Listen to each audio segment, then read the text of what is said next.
welcome into episode 234 of Two Countries to America's All Sports, the only American to Brazilian sports podcast. The first one during the United States World Cup. I'm from Chattanooga, Tennessee. Dylan from the Baltimore, Maryland area, here from the host nation of the 2026 FIFA World Cup, the United States of America. And joining us from the 2014 host of the FIFA World Cup from Americana, Sao Paulo, Brazil, is Gus Tomazelli. Guys, how are we doing here through a full week of World Cup action? I'm doing great, of course. Our countries won yesterday, so that was fun. I apologize. First of all, we should have done yesterday, do a recap of the win, but life, you know what it is, uh, but let's get going.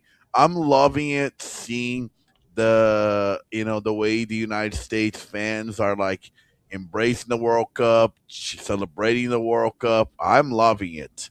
See, I'm the prime example of that. I've had this dumb grin on my face all week just because this is just fun to watch. I mean, regardless of if the United States was good, I'd still be having fun watching this World Cup. But not only is I entertained by all these different countries coming to the US and realizing how awesome our melting pot culture is, I'm having fun watching the US be good at a sport. I welcomed a lot of hockey fans in open arms in February when the US won the gold medal in hockey. I'm glad that everyone I know that watches soccer, you guys included, are excited that I'm excited about this because I'm having a blast watching this. I know. I mean, it's been an absolutely literally the perfect start for the United States here during the World Cup. And we'll start there with the U.S. men's national soccer team, the host country. It feels like we've been talking about this World Cup, Gus, since the entire time that we've known each other. It feels like since it was announced back in 20 was it 18 18, 20. 18, 2018.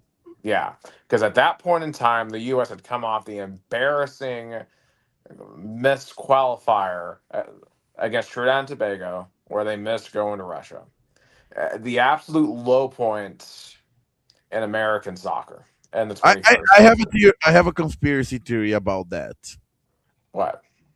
I feel that Donald Trump didn't want the U.S. to qualify, so he didn't have to, answer more questions about Russia or have to go there to, I know it's a silly conspiracy theory that probably Donald Trump didn't even know the World Cup was there, but I stick to it. That is a very interesting theory. I've never thought of that. Um, I mean, for the amount of shit that Trump had to answer about Russia during that period, just saying.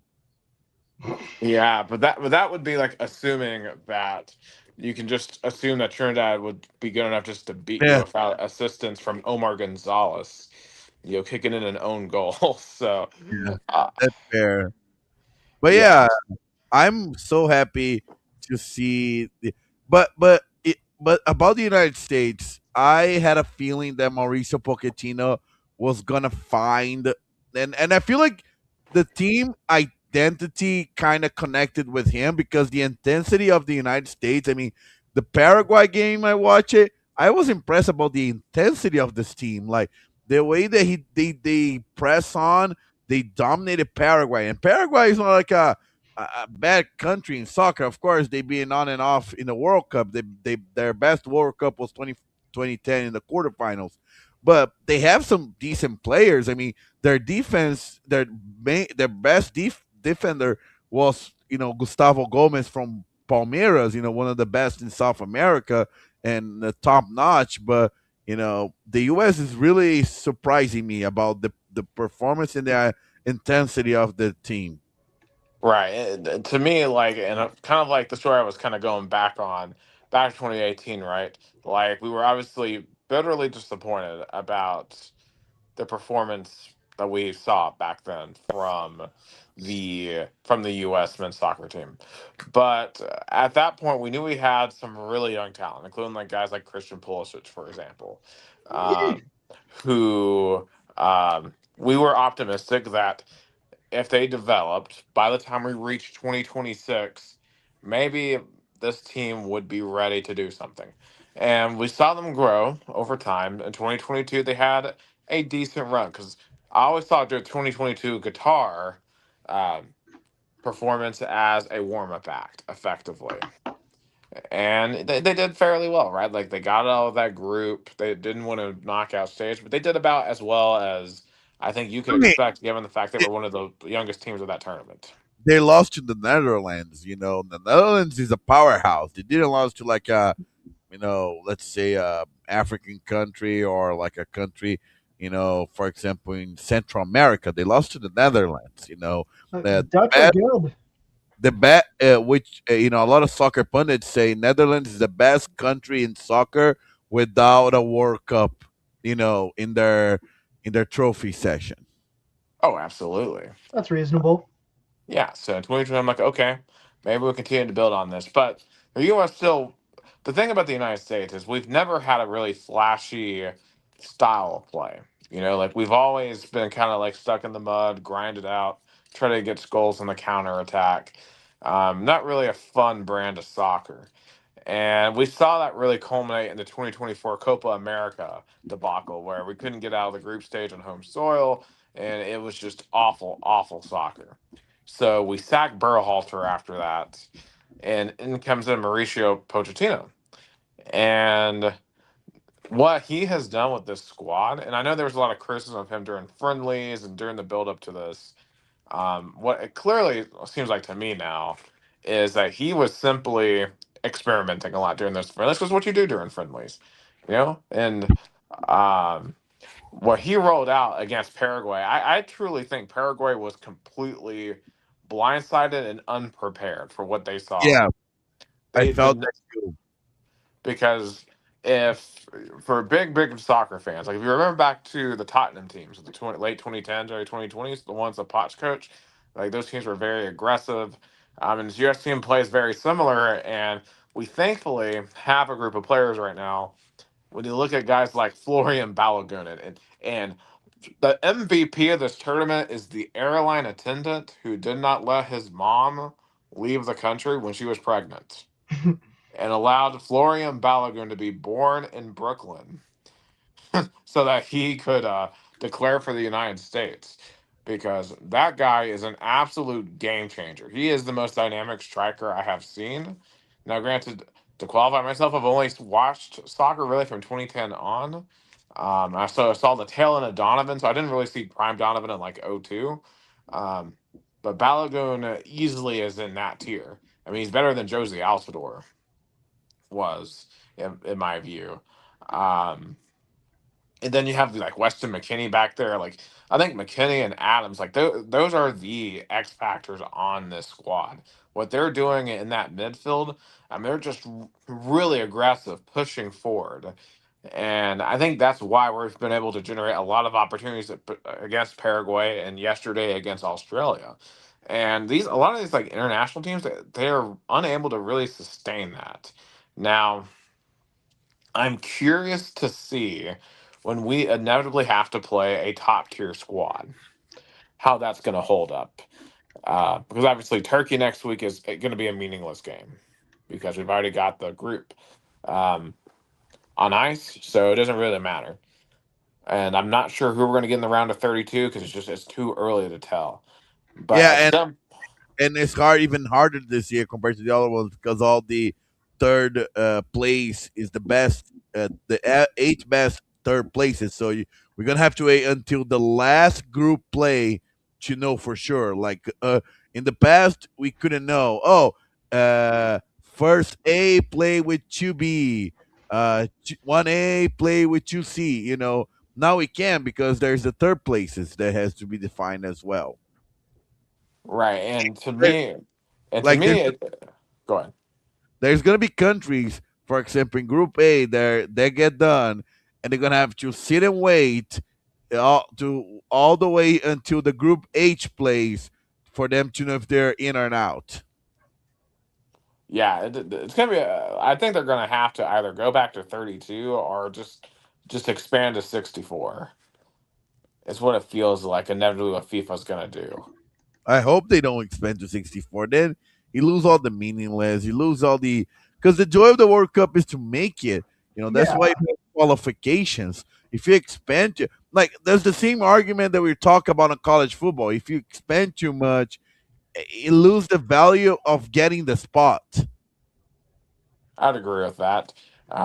Granted, maybe the FIFA is like, oh, we really can't go another World Cup without Italy not being there again. But Get good. yeah, I mean, they really do need to get good. It's embarrassing. Like, how's Bosnia here? Like, Bosnia lost to Switzerland 4-1, and Italy lost to them. Penalty kicks. So it's just wow, like insanely, just embarrassing for for Italy. But back on the U.S. though, I've had there's two trains of thoughts here from people that I talk to. Some folks are. And Jason Warwick, shout out to Jason Warwick. I know he's, I guess at this point, driving back from Lexington, where Indy 11 played tonight. If you tell There us, he Jay, I'm not is. sure. What up, Yeah, dude? tell us how that game went. Hopefully, Indy 11 Yeah, got the.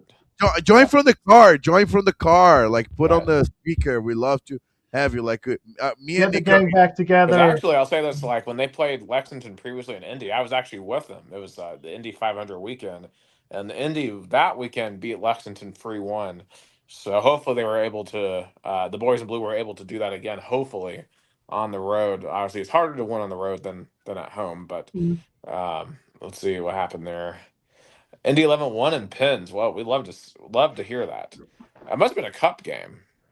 Then I didn't realize it was a cup game, but if it was pins, then that must have been a cup game. But anyway, but back on the U.S., two trains of thoughts from people I've talked to, people um, that are concerned that higher quality teams, your top end European, top end South American teams, are really going to punish um, the midfield and the defense, especially. And that concerns about the goalkeeper, right? Because like Matt Freese hasn't really been tested that much in this tournament, and the few times he has, he's been a bit shaky. And it's kind of weird having a goalkeeper be my main concern for a U.S. squad because usually goalkeeper is like the okay, you got Tim Howard back there, we're loaded back there, but it's completely the opposite. Like this is definitely an offense first squad, and I am very curious to see what happens when we play a more elite squad. See, Yeah, I think that's the bar. Like that's the expectation. Of course, making out of the group stage. Like we all called. Uh, when we had Jason Longshore last episode, we discussed how the U.S. was one of the teams that was supposed to advance. But I feel like the best thing for US, they have two things that go for the US: playing with house money and have all the fans excited about. Like even if they lose for like a powerhouse, let's say, a top European country, there's no pressure on them. Yeah. Like they what it was expected to be on the knockout stage. They already accomplished that. They have advanced from the round of 32. Good. Like if they advance to like past the 16, then amazing. That's what yeah, I feel. 16 was my expectation heading into The, this tournament. the way I'm looking at this with my sort of newer understanding of American expectation is Jason's in the chat. He wants in. Okay, okay, good. Soccer isn't as big of a Good, good. priority. Yeah, and like Awesome. and as he's doing, Jason, I think we got him in the car. Jason, We, can you get me a biggie bag? I think he's ordered something. We got the Cookout. cookout here Oh, in the car. cookout. I miss late night cookout. I miss late Dude, I night haven't had cookout in a cookout. minute, honestly. I mean, I could get cookout literally anytime, and Oh, Uh, Yeah. give me the triple quesadilla tray. uh, I actually didn't think about that. There is no cookout in Indianapolis, is there? All right, oh yeah. So the U.S. isn't a priority, or soccer isn't as hype in the U.S. We got our football. Hockey's blown up because of the gold medal game, so the bar for that's sort of been raised. Um, but just the fact that we're hosting and everyone's having a good time, all the passionate American fans are hoping for the best. Guys like me who are realizing now how great this is um, are just in it for the fun. And yes, you obviously want to win the whole tournament, but I understand that that's not very likely for the U.S., but I don't really care because it's about like international unity and stuff. You guys have seen what's been going on social media with Oh like yeah, the and South Koreans partying with the Mexicans, or like the German guy Freddie going to Bucky's and Waffle House for the first time. It's great. and that's the one thing I wanted to really ask you, Dylan, as someone who really didn't watch soccer before this tournament, just kind of what are your impressions of the sport? Because I think there are a lot of Americans who are really sitting down and really actually watching the sport. Because I'm with my own family, even like I feel like I've sat down and been watching some of the matches with them and like trying to help them understand like what's going on. Um, Well, I've sort of been proven that the stereotype that soccer players are soft is mostly false. Like I've seen people take hits, and I'd imagine they hurt, but the whole like get poked and act like you got shot is just something that I will admit as a hockey player I said a lot because we take some massive hits and get back up immediately.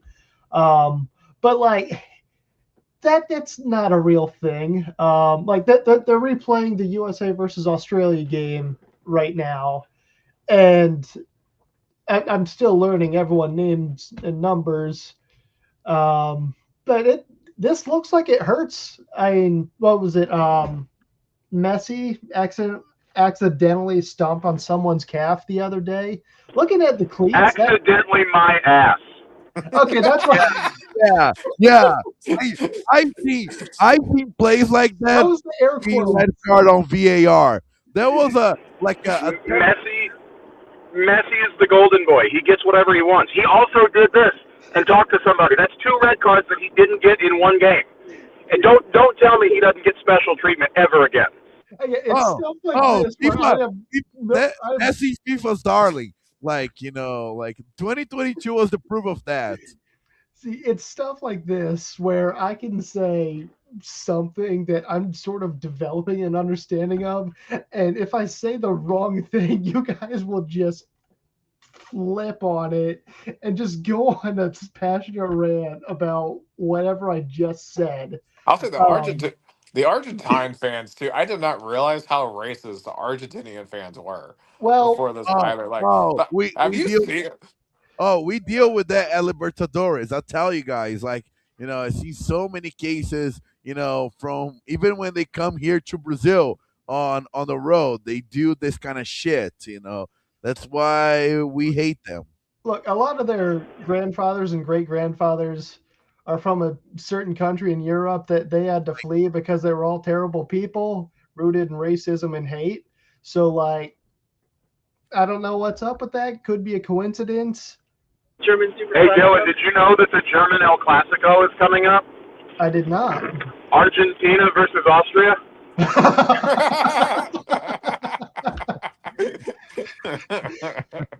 Hey, what was it I texted you the other or earlier? I guess it was today, Jason. I texted you a joke I found on Twitter. Qatar was down two guys and let in three goals against the Canadians, proving there is at least one Canadian team that can score with a two-man advantage. Now, I really want to turn the floor over to Jason there because he actually, Mauricio Pochettino, like before taking over the U.S., he actually managed Chelsea for about a year, and so as someone who really like is familiar with Poch, Jason, just give me your thoughts on how this tournament's going so far and how has gotten the U.S. to play so well in these first two matches. First and foremost, he got Tottenham to a Champions League final. That's as close as you can get to being a literal magician. So that's on his resume first and foremost. At Chelsea, he had no chance because of the way that the club is set up, currently under the current ownership. But what Poch likes to do is he likes to play really aggressively and high pressing. And so when you can do that, you can win the ball really high up the pitch and then hit them on a counter and just try to slice your way through when they're out of shape, right? And so when I first saw our first game against Paraguay, I was very impressed because Poch whipped this team into shape like he's Herb Brooks. Genuinely. Love it. This group of players have underachieved under every single manager. They've had way too much talent to not win games, and they've been losing. But that's the power of having a real manager in the dugout instead of having Greg Berhalter or Bruce Arena. And respectfully to them, they're fine as like domestic league coaches, but they are not international level, and it shows. And so with Poch, he first and foremost told them, if you aren't going to fight for this badge and for your country, don't even show up. And he left out a bunch of the star players from some of the warm-up, like the international breaks where you have like tune-up fixtures to kind of look at and see what you've got. He left a lot of those guys out of those games and said, try me. You don't want to give effort, watch yourself stay at home. And so I think it got the message across. And then he's got them in shape like Herb Brooks, and they're just outrunning everybody. And if you can do that, if you can high press for a full 90 once a week for the next month, this team can win the World Cup if things go right, if things fall our way. All it takes, right? All it takes is a good draw. Whatever group we're paired up against has an upset that gets into second place, and that and a couple grinded out type of results, you're in the semifinals. And this team is more than capable of beating anybody in a one-off knockout game. And I don't think it's going to happen. I don't expect us to go much farther than probably the round of 16. I think we can probably win our opening round knockout game. But as we progress, obviously it's going to get more and more unrealistic.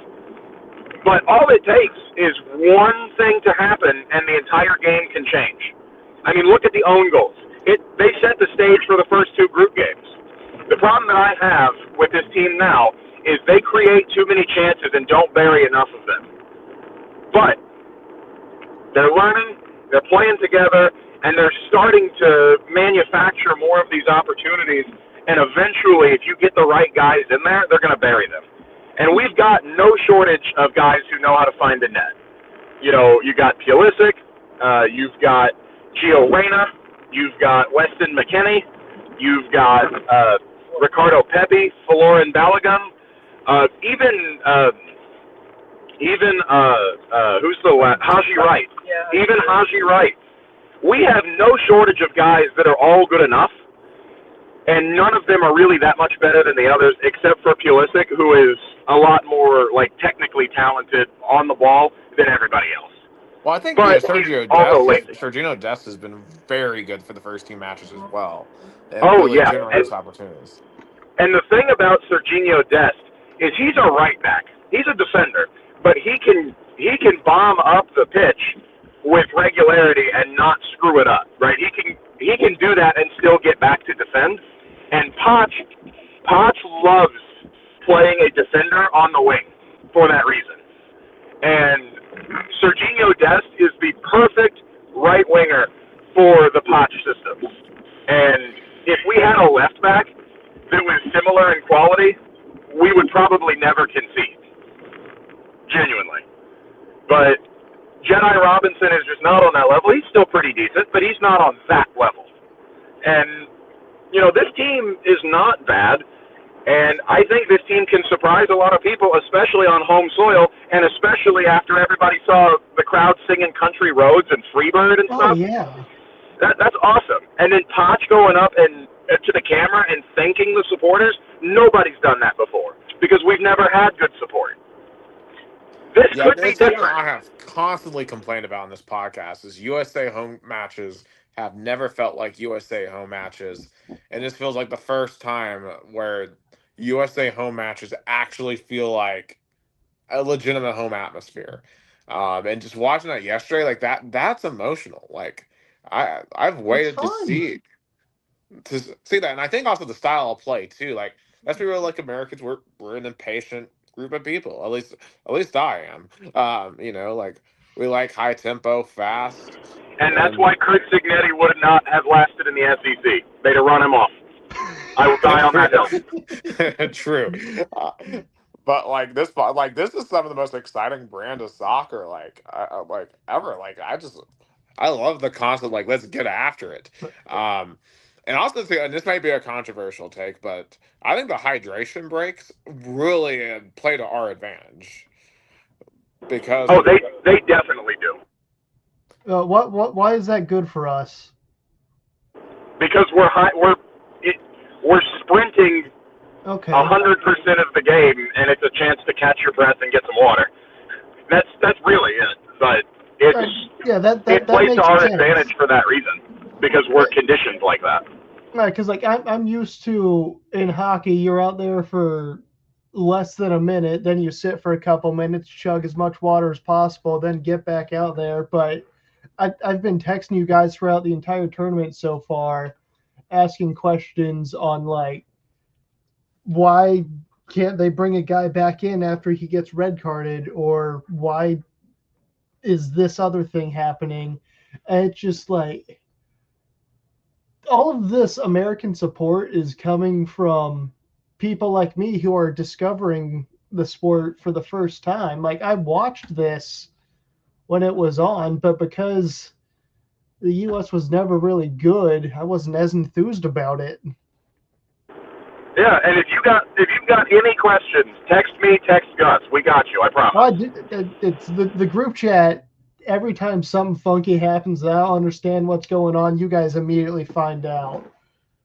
oh, Just absolutely. just make sure you tag me in the group chat because I Okay. don't get the I do. notification I do. otherwise. I do. I'll tag you, Jason. Don't worry, I got you. But I love you guys updating me because sometimes I'm working and stuff, and then one day I didn't realize a game going on, but Nick texted. I think it was Spain, Cape Verde. That Nick Oh text. god. And speaking of which, is Nick Hill the jinx of Spain? Should we call Spain a Spanish prime minister and ban Nicholas Hill to go to Spain?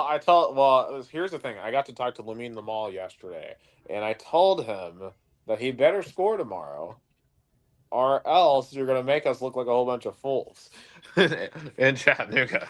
So, I actually did not definitely have not gotten to talk to Lamine Lamal. That was definitely a lie, but I did get to cover Spain yesterday.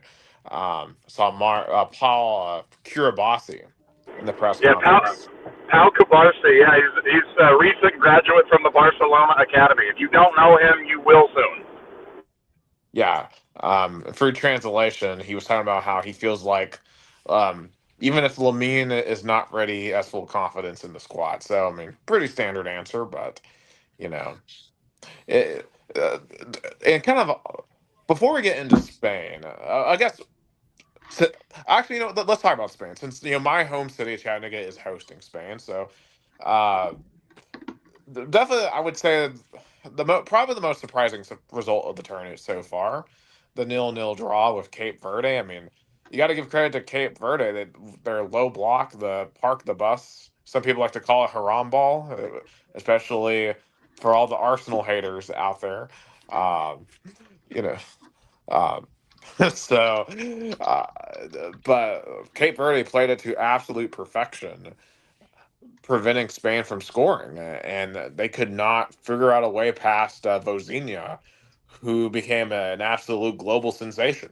Went from like Oh, 50,000 Bosnia. followers to 7 million. But did you saw who he followed? You saw the people that he followed. No, I did not. All baddies. All baddies. I think he saw Hell yeah. like he followed back probably 2,000 baddies. You know what? I mean, why not? I mean, this is his moment, man. Yeah, yeah. I This totally is get what it. the World Cup is all about. Yeah. Genuinely. That is what the World Cup is all about. And the fact that his mom's getting to see him play now, too, because the State Department expedited her visa and got her over, that's what the World Cup is about. And that result, you could tell how much it meant to their players and to their supporters. And, they did what they needed to do. And at the end of the day, soccer is a defensive game. It's a game about defending and creating opportunities to score.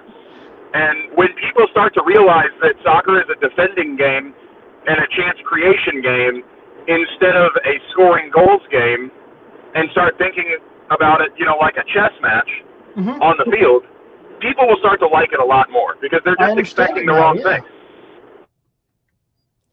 I'm used to basketball and hockey and football where it's you lay the hammer down, set the tone early, but soccer you gotta just create those chances, and it only takes one goal to win, obviously, but the fact that all of these countries are celebrating a tie just goes to show that a chance at a tie alone is enough for them because it's just the opportunity to play on a stage as big as this. Well, I mean, And then the other thing that Ecuador. people don't understand, is, draws can feel like wins and can feel like losses. When you are overmatched and you draw against a team that's noticeably way better than you, yeah, you're going to celebrate. Well, before we started recording, Gus and I I think the Ecuador and Curacao game had been over for like 5 minutes. I clicked join the video call, and I'm just laughing at how all the Ecuadorian fans look like they just had the worst day ever, and all the Curacao fans are celebrating like they just won the whole tournament. Yeah, I mean, Ecuador is like up there with Turkey in terms of having the worst World Cup so far. I mean, what a disaster for Ecuador. I mean, losing the last minute to Cote d'Ivoire and then not even score on Curacao. Now, Turkey's way worse. Yeah, no. Turkey's embarrassing. Like, they shouldn't even go back to Turkey because of how embarrassed they should be. And I'm not even trying to like make jokes about them. Legitimately, they are the worst underperformer I have seen in a World Cup in a really, really long time. I predicted them to win our group. I had high expectations for them because they have top quality, top to bottom. All of their players are at big clubs, and they look like school children out there, disinterested, disorganized, and they looked like shit. And they played like it too. Right, and the one thing that I've learned through the two Turkish games, and you said this to me this morning, Jason, is possession is a fairly meaningless stat, and I've always put a lot of stock in the possession stat, but after watching these two Turkish games, I'm gonna have to stop doing that because clearly Turkey had all the possession in the world, and I mean I think they took something like what 80 shots in 2 games, and didn't make a single one. And And how like, many of those were on frame too? Because I'll bet you more than half of those are off target. yeah, like Audrey Guler, like you remember like a few years ago in the Olympics in Paris where you had that one Turkish guy who was like a meme. He went viral for being a shooter, right? Does anyone remember that? Uh, like that guy needed to be on the squad because Audrey Guler, if he were that guy, he would have shot into the gallery accidentally of how off target he's been this entire World Cup. And keep in mind, before the World Cup, Euler said that Turkey was going to come in and run the entire group. They're going to run in run the U.S. off the pitch and stuff like that, and that they were going to win the group easily. And now, like, you're going to basically play our backups because we've already won the group. Like, it could be worse. Italy didn't make it. Well, Turkey wishes they hadn't made it now. Look, Italy has been down for a whole generation, and I'm going to tell you why real quick. In 2005-ish, mid 2000s, there was a big match fixing scandal in Italy, and a bunch of their top clubs, so AC Milan, Juventus, and there was one more, and I'm trying to think who it was. Was it They all Inter got. Milan or AS Roma? I don't remember. It was those two and 2006. somebody else. They got 2006. I remember 2006. Calciopoli was yeah, Calciopoli. The and they got relegated. Yeah, only They got Juventus, relegated as punishment for this. only Juventus got relegated. There was a whole mess, and was funny that like Italy won, so we were like, oh, we got past the crisis.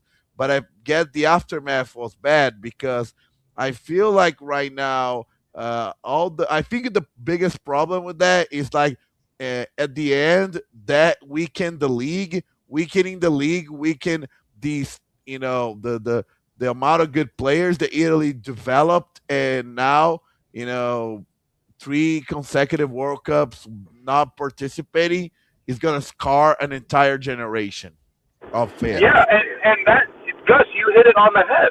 That's exactly what happened because the team right now is made up of players who are about our age, right? So we were growing up in that time when that happened. And if you're a parent and your child has an opportunity to be in an academy for a club who is involved in this big scandal, or to be in the academy system for the Italian Federation, which was also involved in this scandal, would you trust them? And would you blame them if they didn't? Just think those two questions over to yourself, and then you start to realize these kids that were growing up during that time, just all they knew was disjointed mess. They walked into a mess and they've never recovered. The entire generation has missed the World Cup because of the match fixing scandal, and I will die on that hill. I, I 100%. That's why Italy's not good anymore. I think there's a percentage of it, Jason, but I don't think it's like probably 50% ish. But I think the biggest problem of all is like Italy right now in Europe is like a top tier two league almost. Like the difference between the Premier League and even the La Liga to the Serie A in Italy is really big. Like, and 15 years ago, I could name all the big stars from Juventus, Milan, Inter Milan, even Roma, Napoli.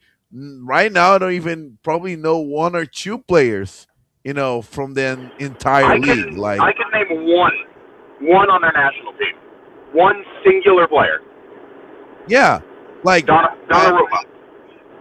yeah, like back 20, 15 years ago, I know the majority of them, like probably four, five, six players from Juventus, five players from Milan. Like AC Milan in 2009, where I was there, had Ronaldinho, Beckham, Pirlo, Inzaghi, Ricardo Kaká, Shevchenko, probably. Kaká, yeah, Kaká was still there. So like, and then like an insane squad, and now like, of course they're still competitive. I'm not, like, of course, like for example, Inter Milan made the Champions League finals in 2025 and 2023.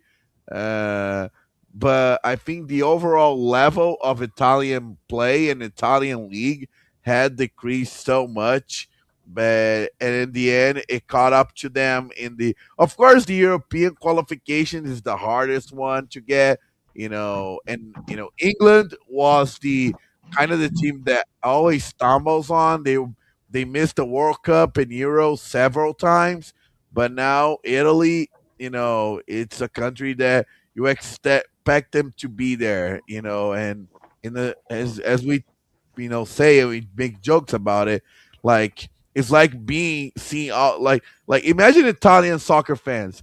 They're like, that kid that's seeing all that fun in the neighborhood, everybody enjoying it, but he's not allowed to be in.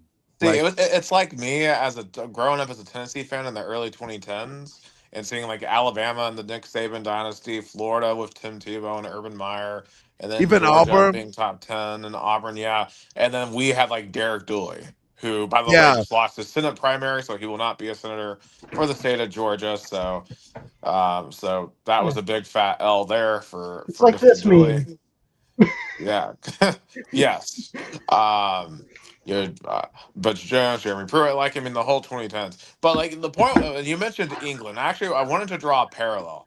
Like I think Italy now is very similar to what England was like 30 years ago. And yeah, the reason yeah, why I say that, if you look at historically, and I don't know how familiar you are with this, Dylan, but England had several disasters related to England's hooliganism. That you think yeah. about Hillsborough, and there was one other one, Heysel. right? Heysel was the biggest one because Heysel Yeah. kept the England teams from playing in European competitions for like 4 or 5 years, like literally.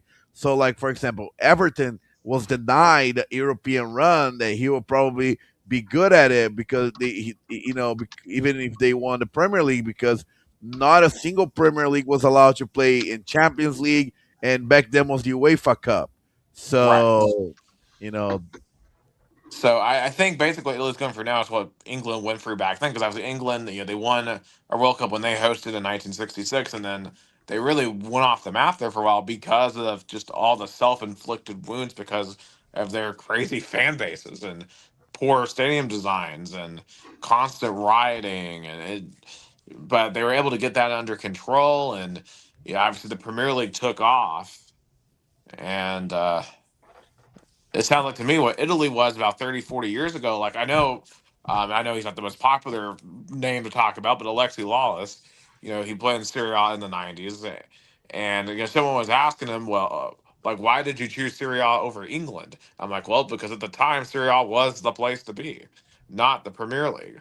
But he said, now Mhm. I would choose the Premier League if I had that chance.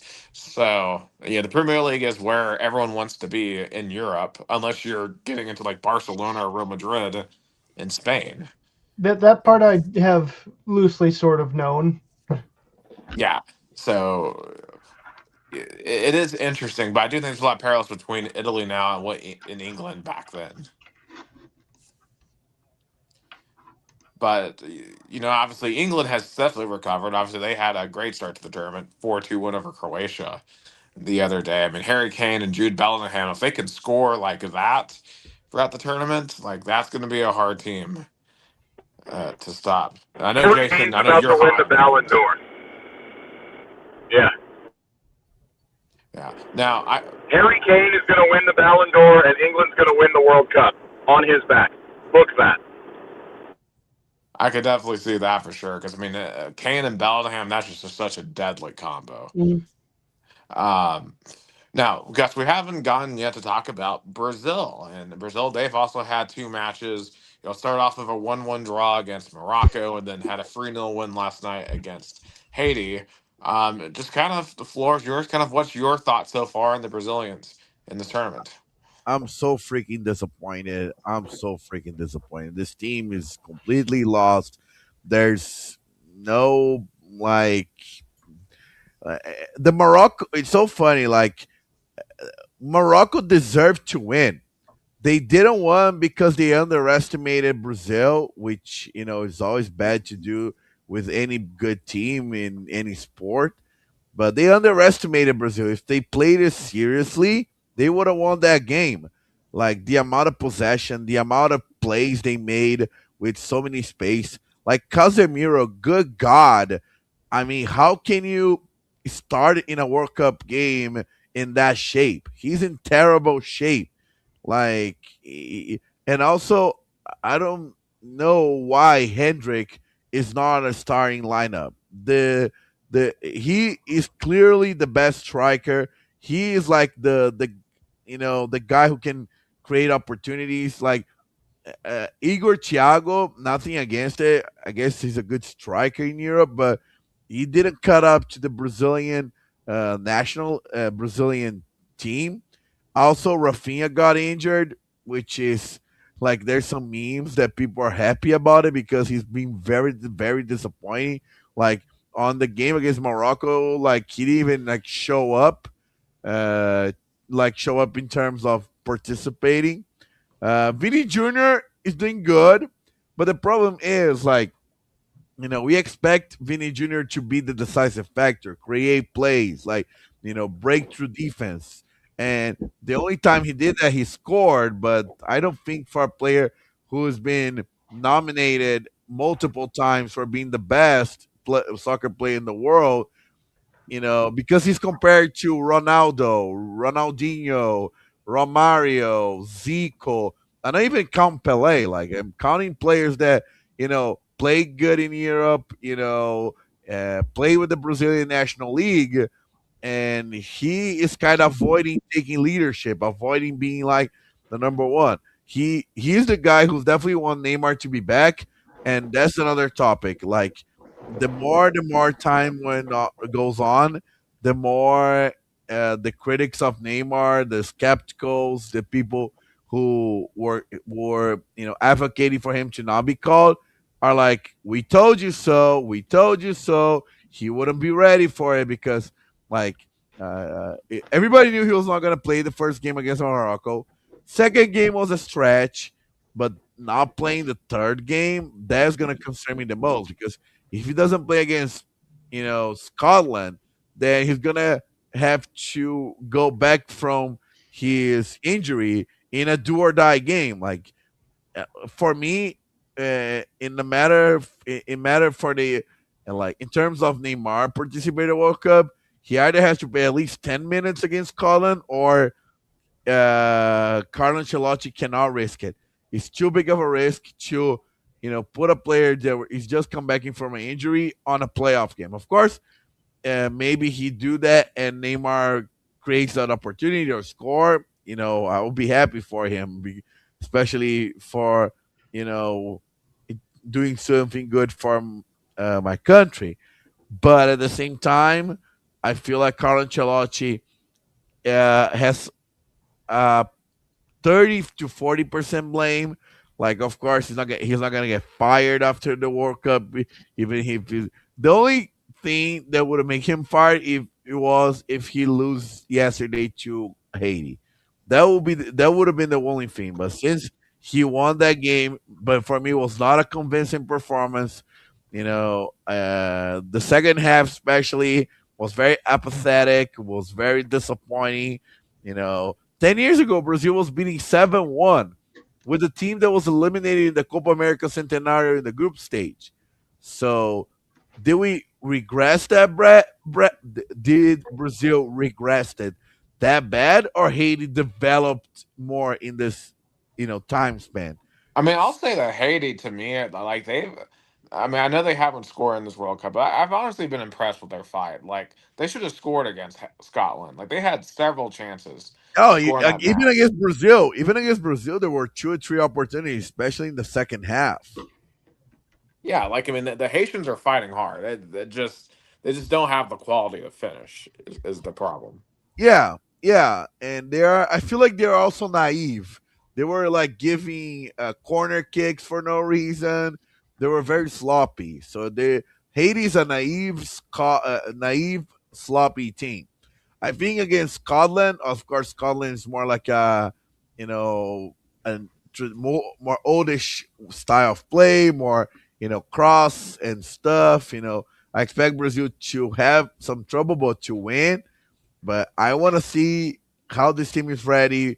Like the same question you Nick have for the U.S. team, are they ready for the knockouts? That's the same question I have to Brazil because this generation is going to be either the worst one ever or the one that is going to shut the hell up of all an entire country and win it all and be remembered for the rest of their lives. Looks like Jason has a question or a theory. Yeah. I have a theory on Haiti because, like Gus said, they are a young, naive team, and that's to be expected. They've not really ever put together any sort of quality in their national team before.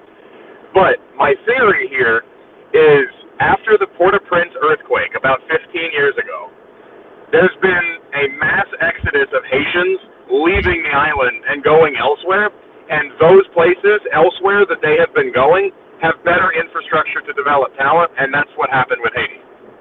I genuinely Yeah, believe that. That seems reasonable. Oh yeah, I yeah, mean it that makes definitely sense. makes Makes sense. sense. Makes sense. And you know, they're doing good for what were they put up against.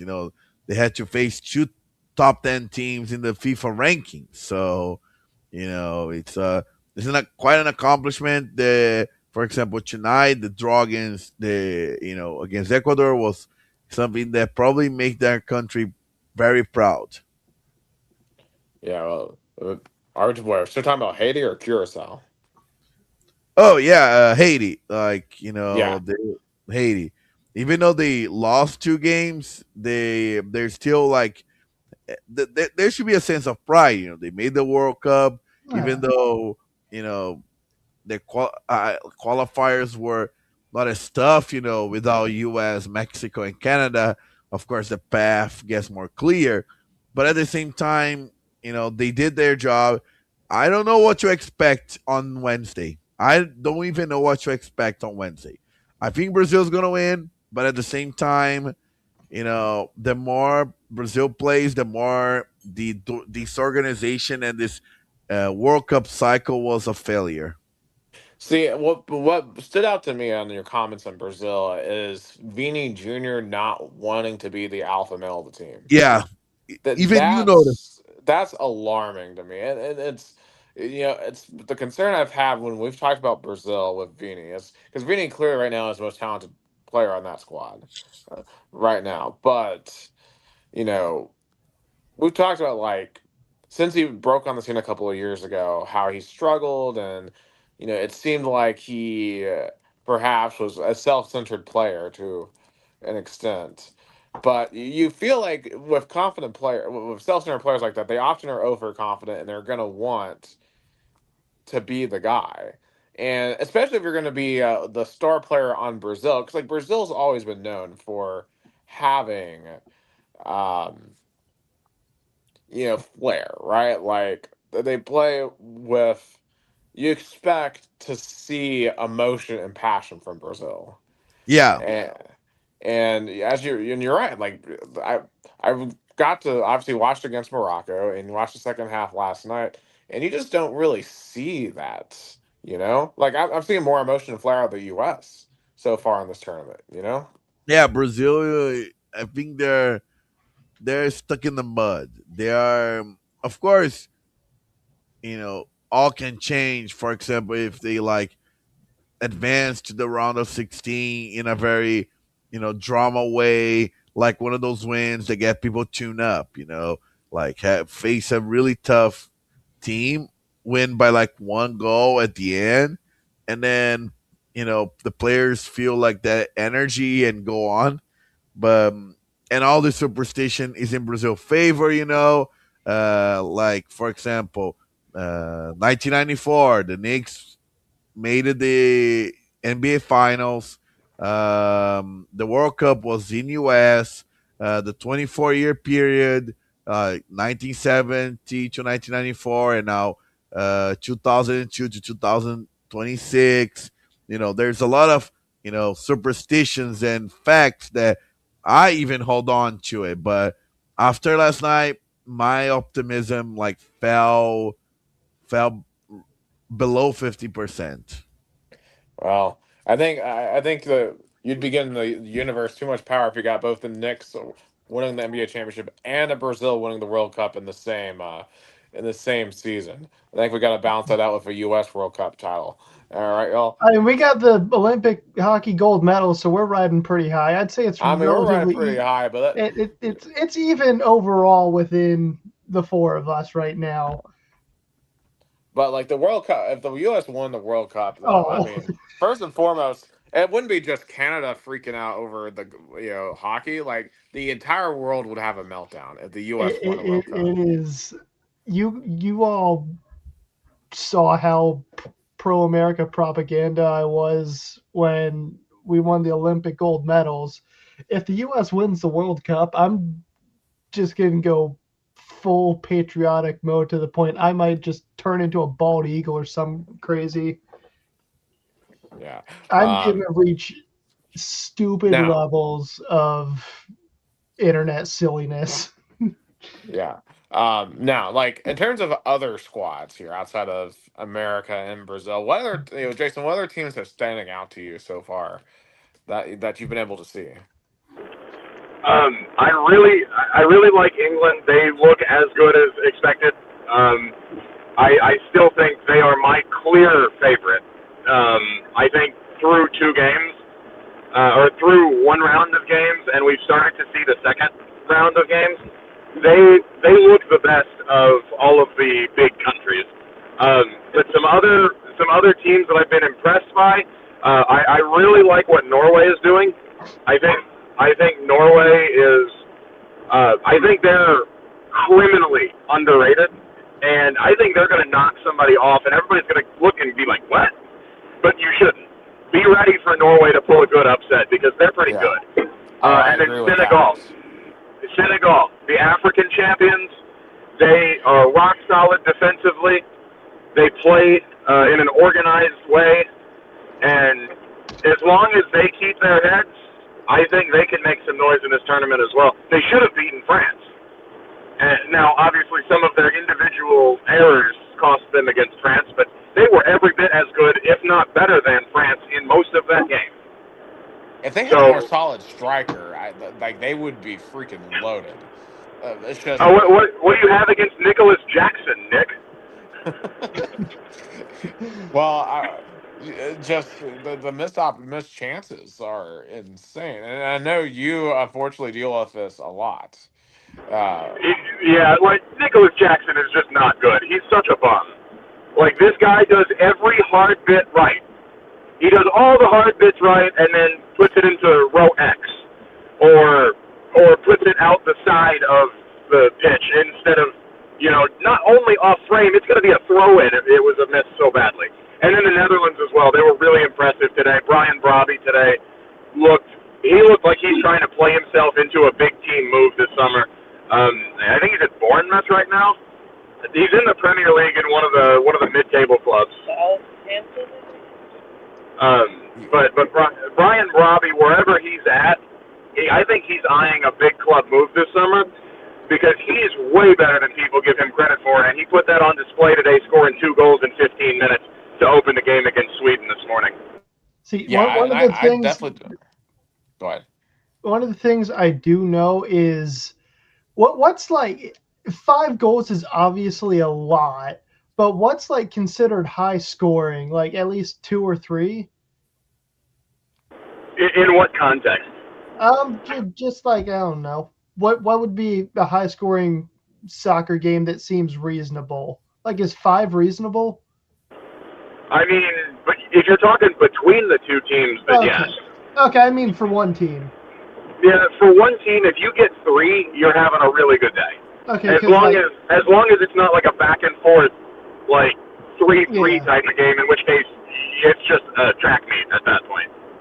Yeah, because like watching the Dutch absolutely demolish Sweden was amazing. That's the only other high scoring game that I can remember off the top of my head.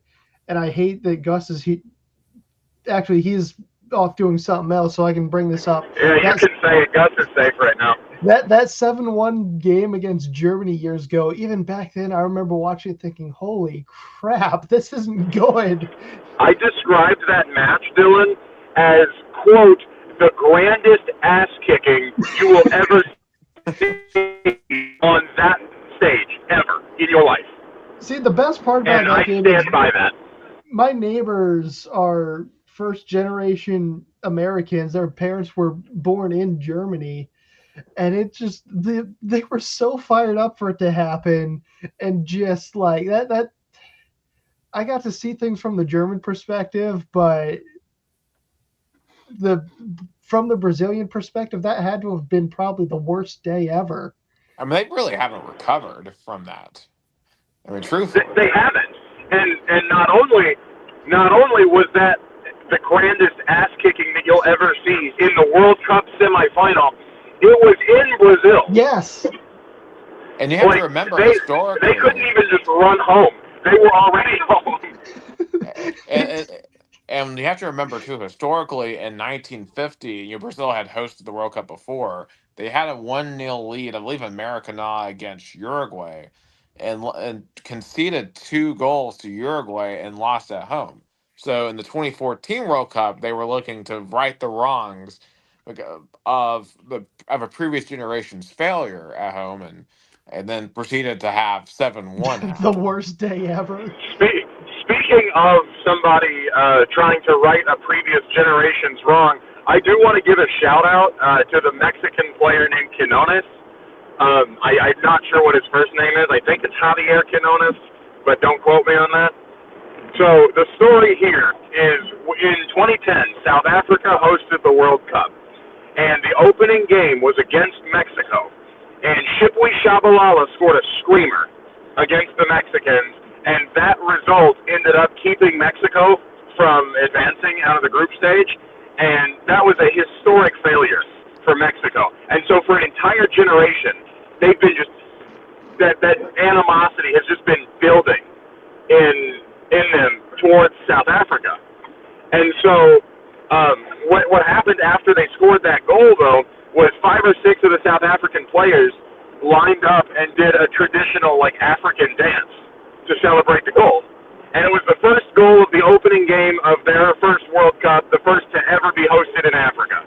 And that's such a massive moment for all of Africa, but let alone for the South Africans.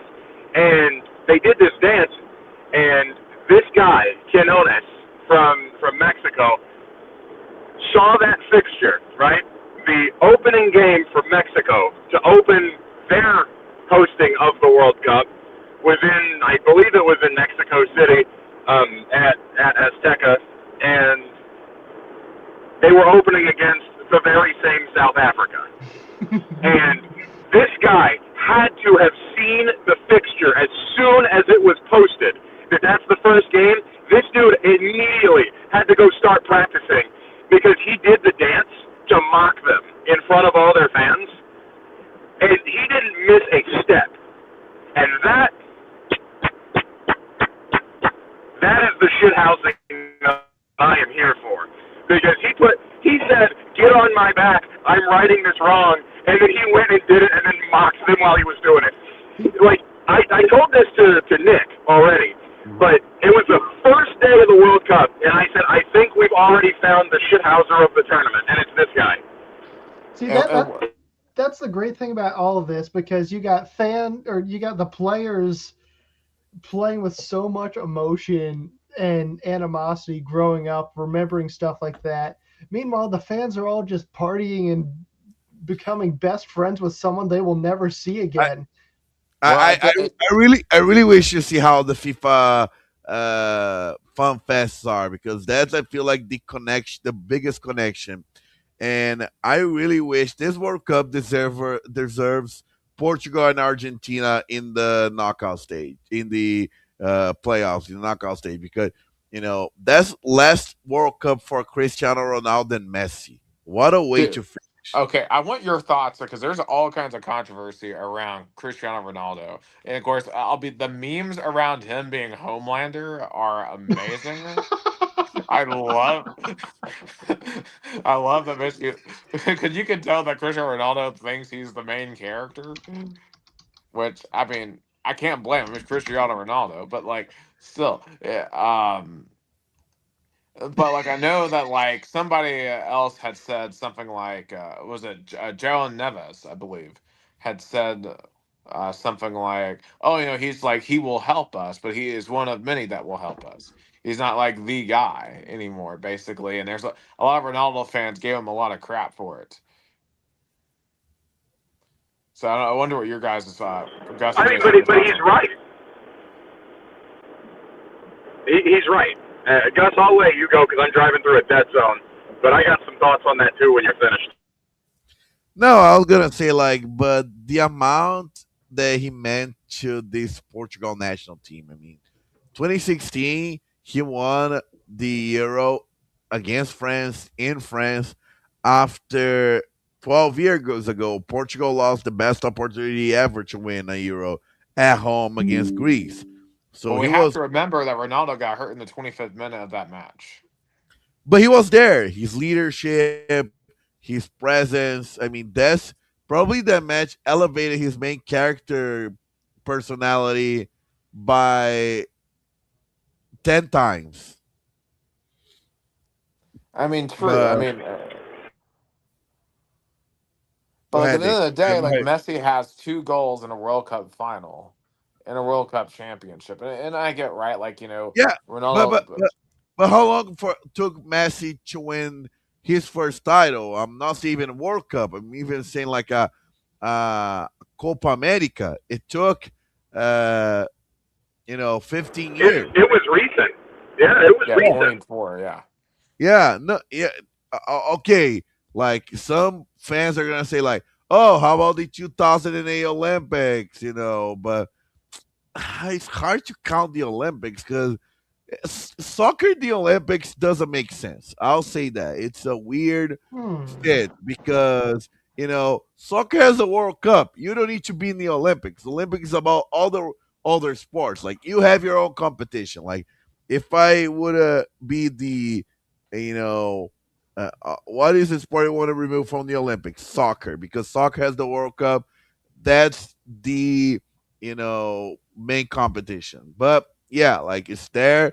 Messi won in 2008, but like a real title, you know uh, for the main Argentina team, 2021. Because up until 20, then Cristiano Ronaldo winning the Europe was big compared to what Messi has done. But yeah, like Messi's FIFA's darling. They win. I don't think they're gonna win back to back, but yeah, I think Messi is playing better than Cristiano Ronaldo. But I really want to see a match between them in their last World Cup. It will be I think if Argentina and Portugal play in a knockout stage, it will be the biggest ratings in the world for a soccer game. Probably the most expensive ticket ever. Yeah. That would Yes. be crazy. It Look, would like, be like the it would be like Super Bowl prices. what when we were waiting for, or when I was waiting for you guys to all get set up, I was looking at ticket prices just for fun. You got like USA matches are in like the $1,000 range. Some of the minor countries are in the 500 to 750s, but Argentina matches and Portugal matches are like $1,500 to $2,000. It's like, damn. I know. I was so upset because I was hoping DR Congo and Uzbekistan would go down, and a few weeks ago they were listing at like 200, and now it's $700. And I'm like, dog, I just can't. I can't do that. All right. I really quickly, I want to wrap the Cristiano Ronaldo discussion here because I'm out of the dead zone. I think I'm good for a minute. Here's the thing with him. Father Time is undefeated. Period. Cristiano Ronaldo is 41 years old, and the fact that he's still playing is a testament to his work ethic and how he takes care of himself, and all of that should be commended. All of that is, he's one of the most gifted athletes to ever walk this earth in any sport because he's still able to play at a reasonably high level at 41. Now, with all of that said, Portugal's better with him on the bench. If he comes in as a super sub, cool. But he cannot be starting games if they expect to go anywhere in this tournament. You have Gonzalo Ramos, João Felix, Pedro Neto. Let's see, who else? Rafa Leao. You've got all these different attackers that you can throw on the pitch that are all going to be better in link-up play and have more mobility and have more just kind of freedom to move. without your body failing you, unlike Ronaldo. And it's obvious that his body is starting to break down because, like I said, Father Time is undefeated. But his insistence, and I don't know if it's still his personal insistence, but the insistence on having him start games is going to cost Portugal a tremendous opportunity to go far in this tournament because Portugal is they have as good of squad top to bottom as just about anybody. Maybe they're a tier below, but it's not by much. And these guys are all talented. They can do something with this, but Ronaldo is holding them back, and you guys know how much I respect and how highly I think of Cristiano Ronaldo. I've always said that I would have taken him in my team over Messi. And, you know, that is what it is. But he hasn't even gotten a Ballon d'Or vote in like 5 seasons. He's not won one in almost 10. I'm sorry. He's just, like, he's getting to that point where he needs to be real with himself. And I think as soon as Portugal start bringing him in as a super sub, just somebody to, you know, bring some energy off the bench and bring some leadership off the bench, the sooner the better for Portugal, in my view. I definitely would agree with that. You know, it's kind of like the situation. It's like how Brazil should treat Neymar, like if he is available. Like Neymar should not start a single game That's exactly right. for But Brazil. as I said before, the most concerning thing is that if he doesn't play any minute, any second against Scotland, then you're gonna put him on a knockout stage, like where you know I can see like having a situation to have to like a draw or like like win. I don't know. Yeah, it's sad I to don't see think. that. I agree, Gus, and I personally, I would love to hear your thoughts on this. I don't think if he does not play against Scotland at all, at least a cameo, just to get his feet wet in this World Cup, I don't think you can even risk putting him in the 18, let alone. I don't even think. I think he needs to be in the reserves because he's just not played and he's not in form. Oh yeah, like that's totally fair, like 100%. And you know, uh, and it's so funny the battle of narrative between the critics and the even haters of Neymar, um, against the Neymar lovers and enthusiastics, because especially in the media, like there has been like all sorts of name finger pointing and name calling between the people who love Neymar and the people who hate Neymar in the sports media. It's the really funny and pathetic debate because at the end of the day, he was one of 26, and the thing is, the only like it was, when he got caught up, a lot of people were happy. That's what matters. Like it was, I hope we get to play, but the more the time passes, Neymar knows that clock is ticking in those World Cup, and he's probably like, "Am I be ready? Am I ready for it?" It, Do you think this is Neymar's last World Cup, Gus? Oh, not even his last World Cup.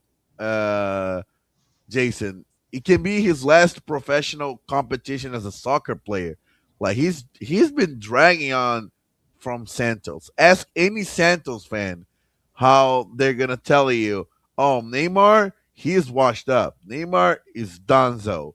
Like, you know, eh, eh, Neymar and Santos fans are like, ready for him to call the retirement press conference after this World Cup. If I was him, I would have retired immediately after the World Cup. It'd be like, hey, I came here. Like, let's say if he doesn't play, like, hey, I came here, I gave my all. Unfortunately, I wasn't ready for the to play. I appreciate all the support from all sorts of all over the world, blah blah blah, and call it a day. And we all gonna look back and think about a very very talented player who made bad decisions and unfortunately never got to you know uh, be the primary player there and win the Ballon d'Or and be the best star that he could be. Like he's gonna be like another what if. And I don't think anybody will ever forget, though, what he did at the 2013 Confederations Cup and then the 2014 World Cup. That is legend Yeah, status till the end of time. not even that. I'll go back even 2022. He played really well, like against let's say Croatia, like the goal that he scored, and he is always gonna think about this, extra time that Brazil was like 4 minutes away from advancing to the semifinals. Play and what made me angry of being eliminated against Croatia, we got robbed of of a Brazil Argentina in the World Cup semifinal. I'll I'll be like angry as hell just to think that we got robbed the chance of Neymar versus Messi in the semifinals of a World Cup. But soccer is soccer. Brazil didn't do what they were supposed to do in that game. And in this World Cup, it's day by day. My opinion is that if Neymar doesn't play a single minute against Scotland, then he's done. I don't want to risk putting him after going, recovering from being hurt in a game that can be decisive. It really is interesting to hear the difference in how the Brazilian media is talking about this World Cup versus Americans. I feel like right now the Yeah, American media is just all positive. Like everyone's so excited. I think partially of being the host nation, right? And just kind of Mm. like what you Dylan's talking about, just seeing like all of these people from all around the world just enjoying our country. Like people discovering like Chick-fil-A, people discovering Brisket. Waffle House, people discovering Sam's Club, people discovering Walmart. Like, I Bucky's. didn't realize I didn't realize all these things were like would be like just mind blowing for people, but I think we apparently get they a bad are. rap. but but but I want to say though, Nick, like you pointed out about like time zone, like at least for one of the things that people loved about World Cup was the fact that, like, for example, in 2022 that happened, 2018 happened, of course 2014 happened. When games were in the middle of the week in the afternoon or morning, and people would leave work and go watch games. Even in this World Cup, people felt robbed of that because the first game was a Saturday night, second game was a late Friday night, and Wednesday is going to be the closest one, but still it's a night game. So people in Brazil are even more frustrated of being robbed of skip work, and being like allowed to not work to watch the Brazil national team. Like Brazilian fans are like so miserable they even get a day off out of it. See, because like I feel like it's been the complete opposite for us here in the U.S. because our opening match was what 9 p.m. on a Friday evening, so perfect time. Then match two, 3 p.m. on Juneteenth, so But a national holiday. but the difference is, Nick, is like the national team here in Brazil is an institution, like that throughout, let's say, since the 1950, where Brazil hosted the first ever the one of the for the first time ever host the World Cup. From then on, the Brazil soccer national team was an institution, like something people will stop to watch in the World Cup, or like something that was taken seriously. And unfortunately, the feeling of connection to this team is bad, and people are disappointed. They're like, okay, we're gonna make parties with family and friends and watch and be happy, but I miss, I loved, for example, let's say Brazil played on a Wednesday 2 p.m. I love people rushing from work and all that. It made the game more exciting, and now I don't know, but hopefully Brazil will improve against Scotland. Also, I want to say because they're now back on the have the live broadcaster for Tunisia and Japan Yeah. as they're warming up. I want to say that stadium in Monterrey, Mexico, is gorgeous, Oh and yeah. also Tunisia coming into this match with a new manager. I don't know how to say his name. Is it Herve Renard? I know he was the manager for Saudi Oh Arabia yeah, last time. yeah. I was gonna say like he coaching in the World Cup. That name is familiar. Yeah, and He there's an was engineer the that. he was the Saudi Arabia manager when they beat Argentina. Yeah, Yeah. yeah. So obviously Tunisia, like if you're a Tunisian fan, I mean they lost what 5-1 to Sweden in the first match. You can't feel good after Sweden themselves lost 5-1 today. It's not. I mean, it's not that they lost like that. It's that they lost like that and just looked completely disorganized. It looked like they hadn't even had a training session. It was embarrassing. Normally, I don't like sacking a manager in the middle of a tournament, but that was justified in my view. I definitely did not get to see that match. I felt it might have been one of those like midnight matches, but definitely just not a great start. I feel like some of those Middle Eastern countries like Tunisia, Turkey, like they're having some awful World Cups. Like Qatar losing 6-0 to Canada the other day. Just some awful results. But it's so funny, Nick. You talk about awful performances and expectations, but you talk about all those countries. Which fan are more upset? Qatar fan, Ecuador fan, or Spanish fan? No, Turkey, I think, is by far the angriest fan base. And it's not even close. I mean, they're calling for their whole team to be deported, and I mean, calling a whole bunch of other Turkish things. fans, Turkish fans don't screw around. It just when you get a few minutes, sometime, just look at the hooliganism and violence that happens in the Turkish league, the Turkish Superliga, especially among the Istanbul clubs. It's wild what happens over there. Oh yeah, Galatasaray, Besiktas, and Fenerbahce. They are institutions. They are like, you know, the people love the clubs. Like for example, there's a Brazilian player statue in front of Fenerbahce Stadium for all he did. He brought up a lot of titles and success. So and I know it's kind of silly. So with one, everybody has a game, and we're starting the second round. So for you guys, a something that surprised you positively and something that surprised you negatively in this Ooh. World Cup.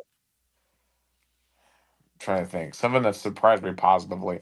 I've been really impressed with Cote d'Ivoire so far. Like, I mean, I thought that obviously coming out getting that big win over Ecuador in the first match, and then today they jumped on Germany and they held the lead for 60 minutes. Germany came back and scored 2 goals and one of those late. Like, they were 3 minutes away from getting a draw. With Germany would have been an absolutely critical, massive result for Cote d'Ivoire, and we probably would have all but assured a spot in the next round. You know, I want to give them their props. I mean, they've been playing very well so far. In terms of a negative performance so far, obviously we've already talked about Turkey. I'm trying to think. One that I have a performance that I kind of thought. Well, I'll say Sweden today. I was kind of surprised it got ran 5-1 in the way that it did. Yeah, I think for me the biggest surprise possibly is the United States itself because it's one thing to win. They're winning convincingly against two countries that have like even Paraguay, even a little more tradition than Australia, but they are not like really bad countries. Paraguay and Australia, they are better than Cape Verde. They are better than Curacao. They're better than Haiti. They are decent, and United States are playing better than I expected. And my disappointment, of course, is Brazil. So that's for me. How about you, Jason? I think my biggest pleasant surprise has been just the support that the American national team has gotten. And the fact that all of this kind of came together in the last couple of weeks, and the country has, rallied around this particular team, I think that's an enormous building block for soccer culture in this country, because there are going to be kids who are growing up, watching this World Cup that want to play soccer now. And I think this is going to help this sport explode in the United States. And so that's my pleasant surprise. I think my biggest negative surprise, well, besides Turkey, probably, man. Yeah. One additional thought I had was South Korea's goalie. Like, because he totally blundered that match the other night for South Korea against Mexico. Oh, yeah. That was a Rob Green moment. If you know, you know. And if you don't know, search Clint Dempsey goal against England on YouTube. But I think my biggest disappointment from this tournament is probably Portugal so far. And for the same reasons that I've already said about Cristiano Ronaldo, but they should be better than they are. Yeah, and obviously here in Chattanooga, like obviously we're all, very concerned about Spain after the 0-0 draw with Cape Verde. And Saudi Arabia, I'll be honest, while yes, I think Spain is better than Saudi Arabia, that's a team that's proven in the past they can pull off upsets. So if they come out tomorrow and it doesn't sound like Lamine Lamal's going to play a full 90, I don't know about Nico Williams either. And the second line of strikers for them weren't exactly impressive. Like Ferran Torres, especially, had a really poor match against Cape Verde. So I do think that they need to show me something tomorrow.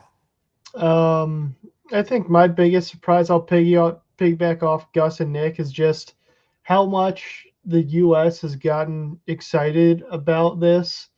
I know things aren't exactly pleasant, and the media is making the U.S. not in the best image just because that's how they all make money. But people are realizing how cool our country really is and discovering our fantastic melting pot of American culture, and everyone's enjoying it, and that makes me happy. Now, on the negative side of things, just how I'll steal one from you guys as well.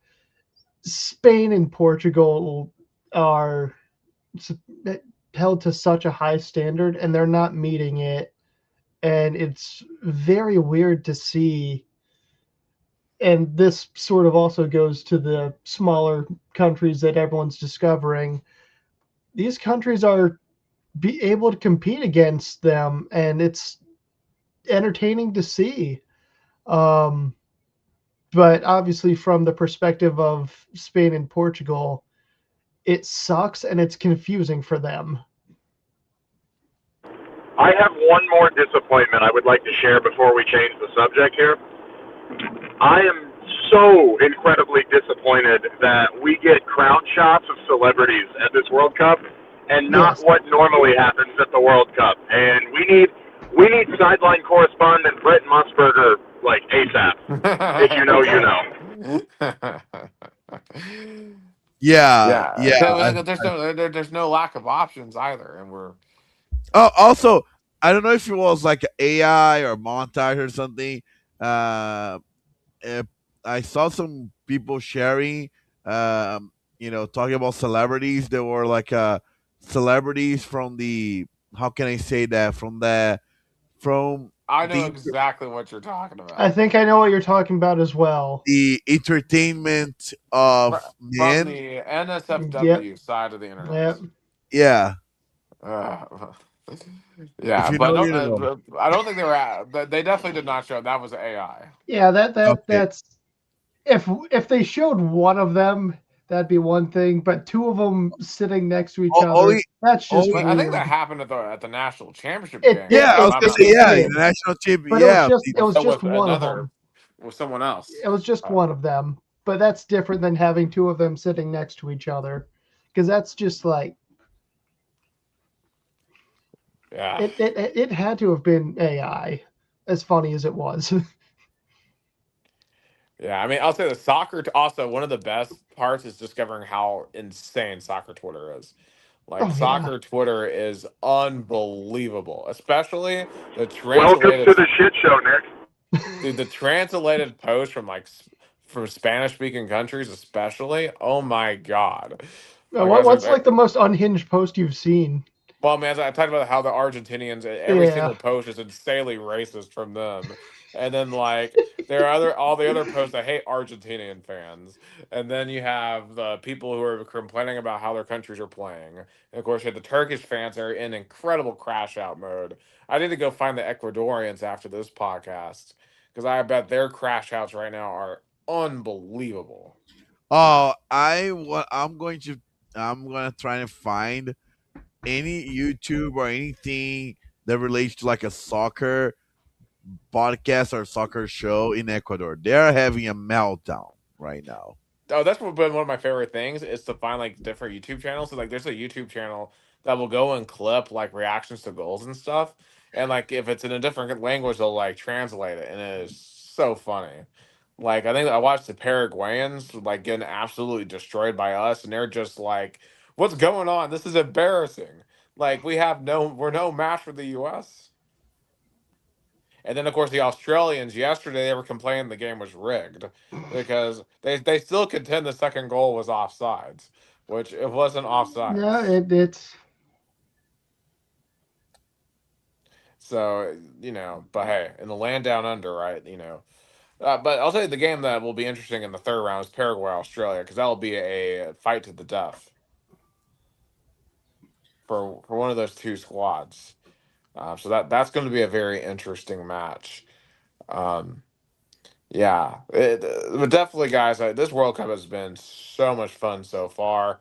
And what's going to be fascinating is next week in the 2020s, in the third round for the U.S. Right, like we're already have the top of the group, and to me, it seems like we're gonna probably sit some of our top guys. Like I think Flo Balogun, no reason to play him. He has a yellow card from yesterday, and if you get a second yellow card.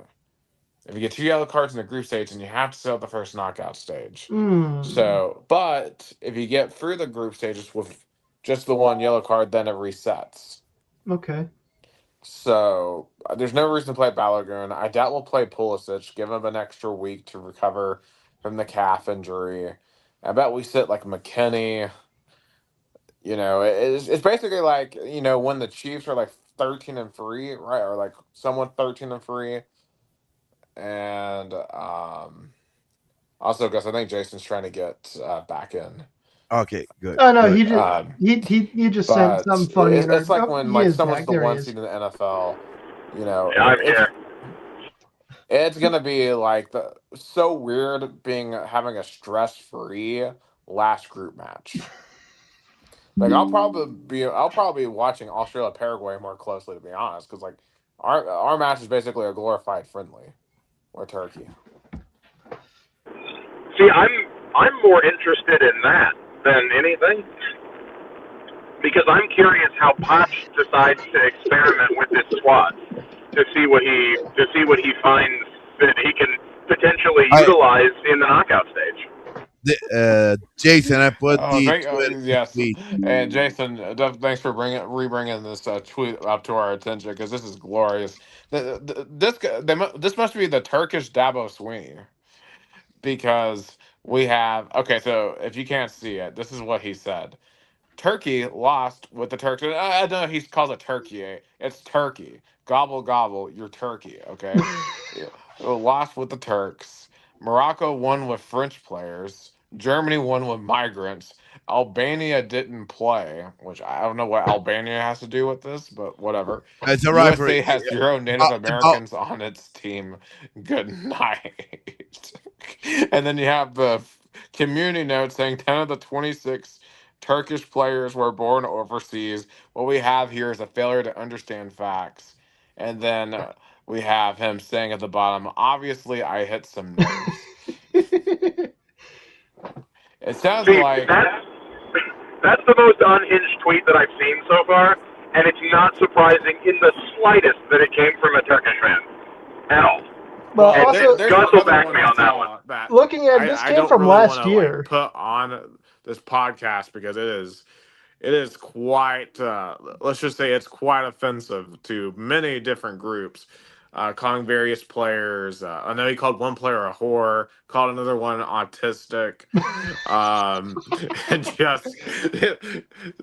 just Yeah. insane. Like, I'm just like, oh my gosh, like I thought the SEC was crazy, but man, this stuff is another level. I mean, they literally wish death upon each other when it comes to this stuff, like it is truly, truly nuts. So I can't wait, especially as we get into the knockout stages and people start getting knocked out, that the crash outs are going to be incredible on there. So, yeah, but the Turkish fans are going through it.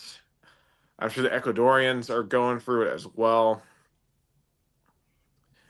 And it is going to be truly fun. But as Jason mentioned, it'll be interesting how Poch approaches the group stage, and obviously I'll be curious to see how long it takes us to find out exactly who we're going to play on July the 1st in Santa Clara. Um, going to be a big, big match when we get to that point. But America's got some time to breathe here until that day comes. A lot of other countries, though, will not have that same luxury, so we get to sit back, relax, watch the chaos. Now, Gus, I'm assuming Brazil hasn't technically locked up a spot yet, No, correct? no, no. All right, so they haven't. Although I mean, They're barring first in their group. catastrophe, Oh, it's impossible. I mean, hold on, I uh, can't. can you hear me? Hello? I hear you. Yeah, I Hold on, for some maybe reason I can't hear y'all. Hold on, maybe I'm they gonna can. drop out and come right back. Yeah, but While you but guys figure that out, I'm going to say my goodbyes. Thank you so much for having me. of I course. appreciate it. I got to get going here, but it was a pleasure, and I'm looking forward to next Saturday. I believe will be the day that we find out who we're playing. We'll run it back soon. Oh yeah, yeah. So thank you, Jason Warwick, for coming to our podcast. First of all, thanks so much for joining on the road. That's the fun part. I'm glad we made part of Jason's travel. Unfortunately, I didn't even had the chance to talk to him about in the 11 eliminating Laxton FC in the U.S. League One Cup, the same competition that Chattanooga Red Wolves were eliminated by the one Knoxville I on actually Wednesday. I did not realize. I should really keep up closer with the Chattanooga clubs. I just don't. But I may weirdly, I guess it's not a knockout stage because in the still in the group stage because now Chattanooga plays on July 11th in that competition against San Antonio, and the game is in. I don't see it. So, but yeah, I guess I guess now uh, I'll get familiar with, but you know. But back to the World Cup. Yeah, like the only thing I don't know if it's good or not, but it's gonna be funny that a third place team in Group A might have to wait until the last play of the last group to find out if they're gonna be in or not. Like we talk about, the match between Paraguay and Australia.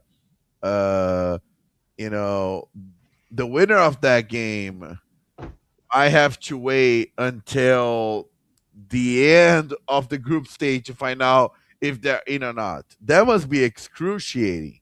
100%. There are going to be some fascinating, fascinating storylines over the next couple of days. That's for sure. I think for your group, one, how many goals is Morocco going to put up on Haiti? Now, I will say this: I wonder if the Hakimi news is going to become a distraction for Morocco, because obviously, I don't know how familiar you are with Morocco, Dylan, but Achraf Hakimi, he's their best player, the defensive back. He plays for Real Madrid, if I'm Mhm. correct, Gus. Yeah, Uh, but he is facing rape charges in France. Oh Now, shit! granted, he's not going to have to go and face that until after the World Cup, so which is convenient, of course. But you have to wonder if that's going to be any sort of distraction at all for the Moroccan team. I yeah. The mean, a French court is gonna put him on trial. It's gonna be in trial in France. it'll be my Yeah. one and only hockey So we'll mention for the see. night.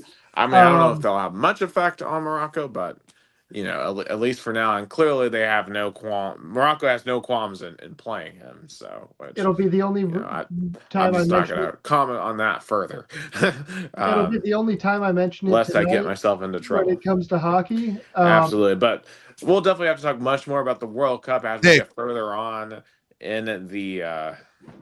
Yeah, can you hear us? Because I think Dylan was. I think Yeah, he was making a point. yeah. it'll be the only point I'll make when it Oh comes no, to hockey. Um, I can't hear you. oh dang! I can. I can. I can. I can hear you, Dylan. All right.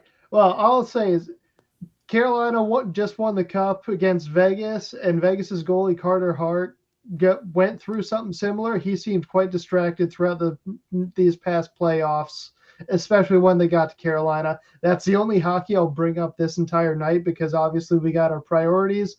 Shout out to the Hurricanes for winning the No, cup. no, no. Like I guess now is perfect time and ever. Of course, we're gonna mention the World Cup even more as we go through it. Next week probably we're gonna start We already. got plenty of World Cup time.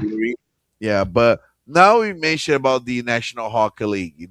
Congratulations to the Carolina Hurricanes winning the Stanley Cup against the Las Vegas Golden Knights. So, how big that match? When they come back and win, I think it was like 4-3 after being 3-0 down. That made Um, a difference.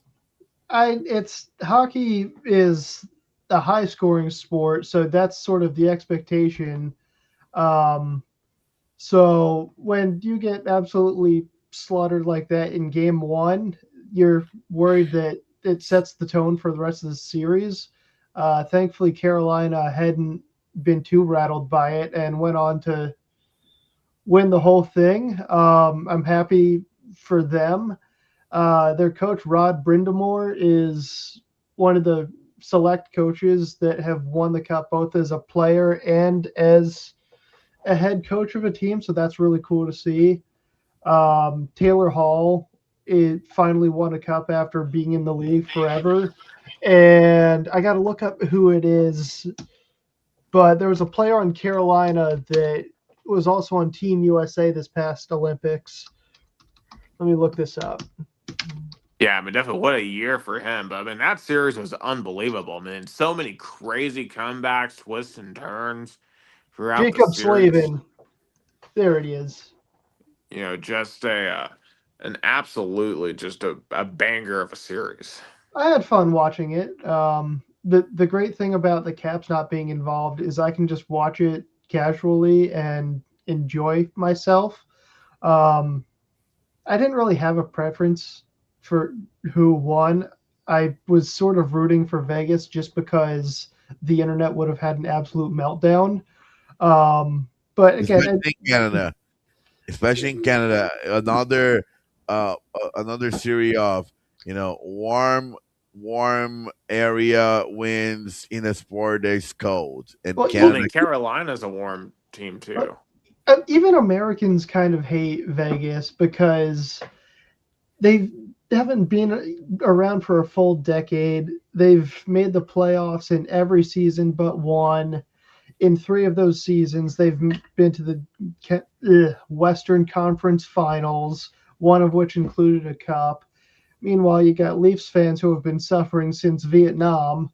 Um, Caps fans are only now, well, within the past almost decade, enjoying lifting it above their heads. And then you got McDavid, who's just crashing out every year because Edmonton just keeps blowing it. Um, so it's I understand people's frustrations against Vegas, but also like they're just a good team. I don't know what to tell you. You got Jack Eichel is a absolute stud. Mitch Marner. It's a bummer he left Toronto and got so close to winning a cup, only for it to be taken away. But it's the they say the Stanley Cup is the hardest trophy to win in professional sports, and I wholeheartedly agree with it because the amount of physicality in a game of hockey and just the longevity of the playoffs, it's brutal. So hats off to whoever wins the cup in the end because it takes so much effort to do. What a rough year for Mitch Marner, though. I mean, be a It, silver medal and then runner up. that is funny. He's the Michael Ballack of hockey. He's Michael Ballack. If you know, you know. Yeah. It could be worse. He could Okay, have okay. stayed in I'll, Toronto. I'll give because Michael Ballack is this legendary German player from the. If Jason was here, he would have definitely know. He played because he played for Chelsea. So Michael Ballack, he was a runner-up in the World Cup 2002, runner-up in the 2001 2002 Champions League final, runner-up again in the Champions League in 2008 with Chelsea. So he had a lot of runner ups in his career in the biggest tournament. So that's why I was making a joke But about. I fully believe Marner's going to win a cup, and all of those guys in Toronto and Edmonton that people hype up. Um, that I think McDavid and Matthews are capable of doing it too. I just don't think it's going to be with their respective teams right now. I think it's next at the end of next season is a contract summer for McDavid. I fully believe he's going to explore other options because it's just not working out in Edmonton. Either that or the Oilers are going to trade him at the deadline at the end of this upcoming season just to get something out of him if things aren't going great. And then Matthews has some time left on his contract. I don't remember how much. But just in interviews, whenever Toronto absolutely chokes, he just seems not enthused to be a Maple Leaf. And when it comes to professional sports, you're a guy signed to a team that is paying you money. It's not the same level of passion as playing for your country. As Herb Brooks said, when it comes to playing for Team USA, the name on the front is more important than the name on the back. When you're in professional sports, the most important thing is how thick your wallet can get and how much success you can have. Exactly. Now, speaking of success, Gus, I want to turn the floor over to you because we haven't had a chance to do this in the podcast.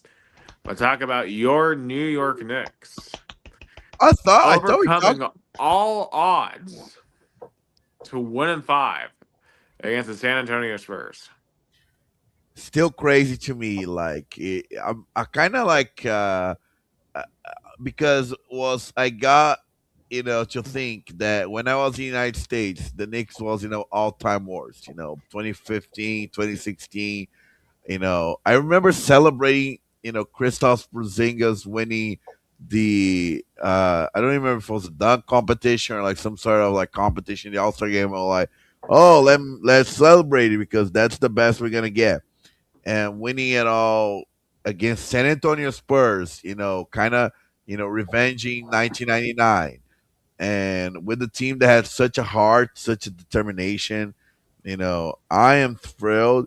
Of course, I'm not as invested in supporting the New York Knicks as I was when I was, in the United States, but I still, very happy to witness that, and they deserved. And again, uh, it's so funny to see this era of the NBA where there's a different champion every year since 2019. I think in terms of parity, the NBA is in an all-time high. Like can't complain like we had in the era between 2015 and 2018. And I'll say this: the ratings definitely went up a ton this year for the finals, and I do think obviously there's been a lot of talk about like is the NBA in a bad spot, and to be fair, I think the regular season product is absolute garbage. Like Mhm.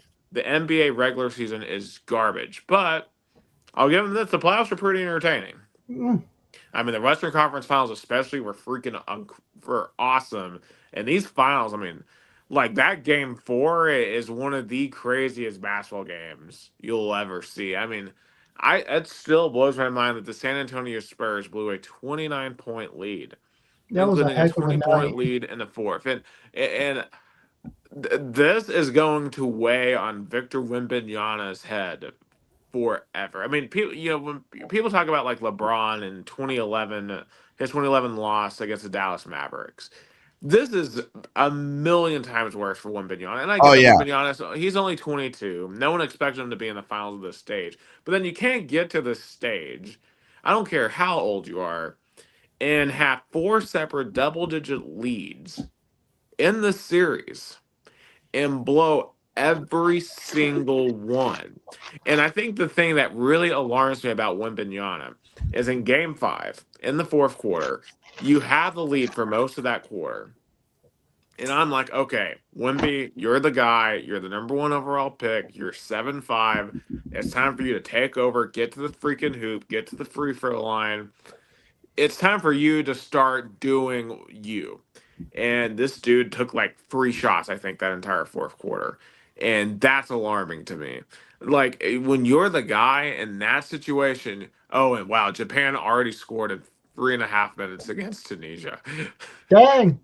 It's gonna be a long night. Japan's gonna absolutely murder these guys. damn! You guys are. I guess you're ahead of me. Yeah, yeah. Tunisia's gonna get Spoiler, absolutely destroyed. spoiler. Yeah, What a beautiful goal! If that. Oh, what a whoa! Great play. Great collective play.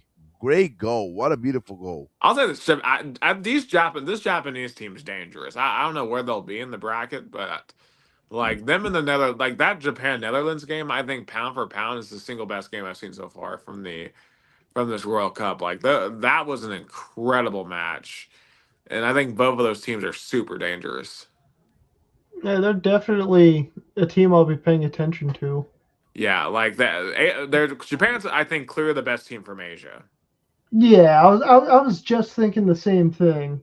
Because like South Korea is decent, but they also choked the other night badly against What Mexico. what are those? Are those fans dressed as bears? Oh no. And Yeah, that also Tunisia's coach too. He just has the best angry face ever for a coach. He looks like an ultimate Chad.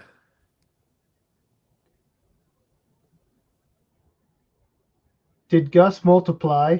No, I see two I guesses. sorry, sorry. Just Mitosis. I'm changing devices, but yeah, that's the good part of the World Cup. Seeing all the people dressed up, people on the things people ride on. That's the greatest part. Yeah. Yeah, but anyway, back on Wembanyama though. Like this, yeah, but this performance was just a complete and utter disaster for him. Like, and for the entire Spurs. Like De'Aaron Fox too. Like that dude. Like I don't know how he can be put back out on the floor for San Antonio next year. Like the fans are gonna boo him mercilessly. Like this dude was just breaking, mid-range 2-point shot after mid-range 2-point shot with no avail. And Mitch Johnson, the head coach, has to look at himself this offseason and think about his ego and think about his pride. Because he after game four was like, oh, I trust De'Aaron Fox. I'm not going to take him out. Even though clearly Dylan Harper was your best offensive scorer by the end of that series, and you were bringing him off the bench. It reminds me a little bit of James Harden on the Oklahoma City Thunder before he went to Houston. And it just complete and utter mismanagement by a young coach and a young team who had control of this series. They should have won this series. And Credit to the Knicks. They never quit in this series. They kept on putting the pressure on the Spurs, and the Spurs could not finish for whatever reason. The San Antonio Spurs, um, just every time the lights were bright, and it was crazy because like against the Thunder, they finished. Like they had an amazing game one against the Thunder, and of course game seven they went into Oklahoma City and won. But you just wonder if maybe the injury to Jalen Williams to the Thunder and perhaps Chet Holmgren just having a generationally terrible series, paving the way for San Antonio to beat OKC. If that maybe inflated our opinion on, at least inflated my opinion on San Antonio, because I thought San Antonio was clearly the better team heading into these finals.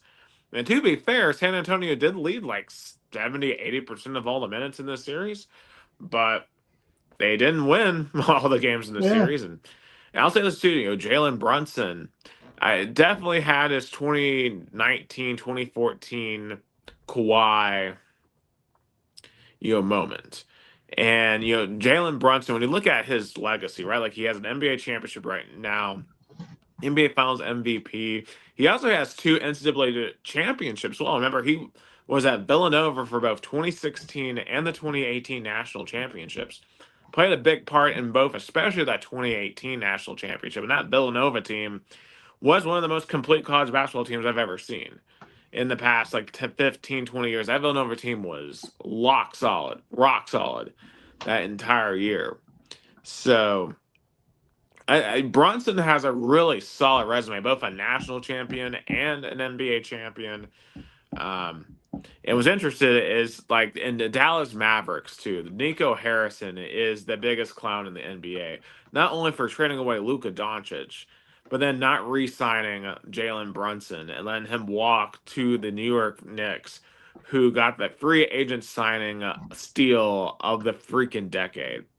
I mean, you got to give shout out to the Knicks. Like years of mismanagement, and James Dolan finally wised up and did what Jerry Jones needs to do with the Dallas Cowboys and stepped back and let people who know what they're doing run the show, and you just sign the checks. And that's what Jerry Jones needs to do with the Dallas Cowboys. Take a step back, let someone else run the show. And I think he could learn a lesson from the Dallas Cowboys. All right, from the New York Knicks. Yeah, 100%. I feel like, Oh, I cannot hear you. Can you hear me, Dylan? I can hear you. Yeah, I think, the Knicks title show to even the other New York teams and the Yankees also what to do in terms of, kind of how to get talent. And especially, James Dolan, I would have never thought he would have been an NBA champion. I thought he needed to sell the team, and then the Knicks would have won a title. So crazy to me, crazy. It was a competitive series overall, and it's amazing that San Antonio had so many opportunities where it felt secure and then just would blow it. The internet isn't going to forget a lot of that, and everyone on the Spurs will have that stain on their career for the rest of their lives. And also, Wemby's kind of a dirty player too. I mean, like he Mhm. had several what should have been flagrant fouls that weren't called. So you can already tell the NBA is going to choose him as a golden boy. He's going to basically be like another Messi, another SGA. Just these players that constantly are being, called in favor against. And then he was acting like a brat in the press conference. Like, I guess I'll see y'all never. Like, well, bro, what Yeah. is that? He he Like, he he had continued. He was another guy that has continued the tradition of. I don't remember his exact words, but it was some variation of you be the judge of who the better team was, and you had Nate McKinnon said it after the Olympics. Um, Another championship just wrapped up that I'm trying to remember. Um, I think it was someone on the Vegas Golden Knights. I just can't think of it off the top of my head, because hockey has just left my brain entirely. And then you got Wemby saying it. It's like, okay, you be the judge of who the better team was. I think it's the team that beat you. Yeah. The scoreboard doesn't lie. Yeah, I mean, it's just I do think I mean, he's still young, so I think he'll mature, and because Wemby has all the talent in the world, but he's got to learn in those situations. Like you got to do it. You got to be the guy. If you want to be a legend, if you want to win multiple NBA rings, you're gonna have to go out there and get Yeah. it. You Like can't Jalen have a Brunson crappy went out there and attitude got about it. it either. Yeah, so he'll have some work to do to overcome this. But I mean, look. I think Wemby is gonna win several NBA championships, but he should already have one. But he didn't. He doesn't Yeah. have one, and congratulations to the Knicks for preventing that from happening. Um, real quick, just to wrap, as we begin to wrap up here, couple of quick notes. The Brendan Storesby saga is over. He's going to the NFL supplemental draft after just in the most pointless controversy of all time in college football. Like Texas Tech is so freaking stupid. Like these idiots out here starting a whole like civil war because they were insisting they were going to play this quarterback who had gambled on games, and then just for the Big 12 to then threaten to sue them, and then the quarterback being like, okay, we're good, I'm going to the NFL supplemental draft. Like they tank their reputation as a university for no reason at all, and now everyone hates them for no reason. And it's funny, Nick, that now Sorsby get to leave, go to another league, and Texas Tech still have a distraction because of this saga. Right. Like, I hope someone else wins the Big 12 this year. They do not deserve to win the Big 12 Go Sun with the Devils. shenanigans they have pulled. Like, I hope, like, Houston wins the Big 12 or something. Like, I don't know who's going to win that league. I mean, maybe Houston. Like, I mean, hopefully TCU is good. Maybe Arizona BYU. State. Yeah, Utah, somebody. Like, BYU. Like, anyone but Texas Tech. Do not let Texas Tech win the Big 12. I do not want to see them in the college football playoff. And like if they don't win the Big 12, I don't want to see them in the playoff, even as an at large. It's college football is a mess. It really is. Every time we talk about it, that's what it boils down to essentially. But you know what's interesting, and it's like I'm thinking about this with the World Cup, right? Like think about how much fun we're having with the World Cup because like in the lead up to the World Cup, there was all this like is America going to be safe for the World Cup? Is America going to be tolerant in the World Cup? Are people going to like the stadiums in the World Cup? And we're a week and everyone loves it. It's the same Yeah. thing with college football. When the games start in the fall and we're singing Rocky Top and all the stadiums are full and it's absolute chaos every Saturday, we're not going to give a crap about all this Yeah. because it's still college football. We're paying attention to other teams and all the drama involving them because we're bored and we miss it. Exactly. It's the off season. And when it's the off season, we focus on stupid stuff like this. And unfortunately, Texas Tech has been the clown of the off season, providing this for us as well. Do you guys remember when the biggest topic of the 2021 offseason was Jimbo Fisher and Nick Saban going on each other? Mm-hmm. Those were simpler times. Yeah. Well, and obviously Jimbo Fisher turned out to be an absolute idiot in that one. So yeah, he's a millionaire right now, getting a big buyout from the folks at College Station. Well, absolutely. And the last thing from me, NASCAR is at San Diego tomorrow, which is a unique race. They're going to be racing on a military base. Ooh. At Coronado. First ever time, just a street course that they've kind of made up on the military base. Gonna be interesting. We'll see. These type of races can turn into crap shows very quickly. So we will just have to see. I haven't seen the truck or Xfinity races this weekend, so we're kind of flying in the blind. I'm assuming, to me, Shane Van Gisbergen on any road course until further notice. Now, Denny Hamlin has won the last 3 races in a row, but he passed the late Kyle Busch in terms of all-time wins. He's up to 64 now. He had tied Kyle Busch at Michigan at 63. And then the win last week at Pocono put him over Kyle Busch. And especially the celebration at Michigan was super emotional. I don't think we got a chance to talk about that.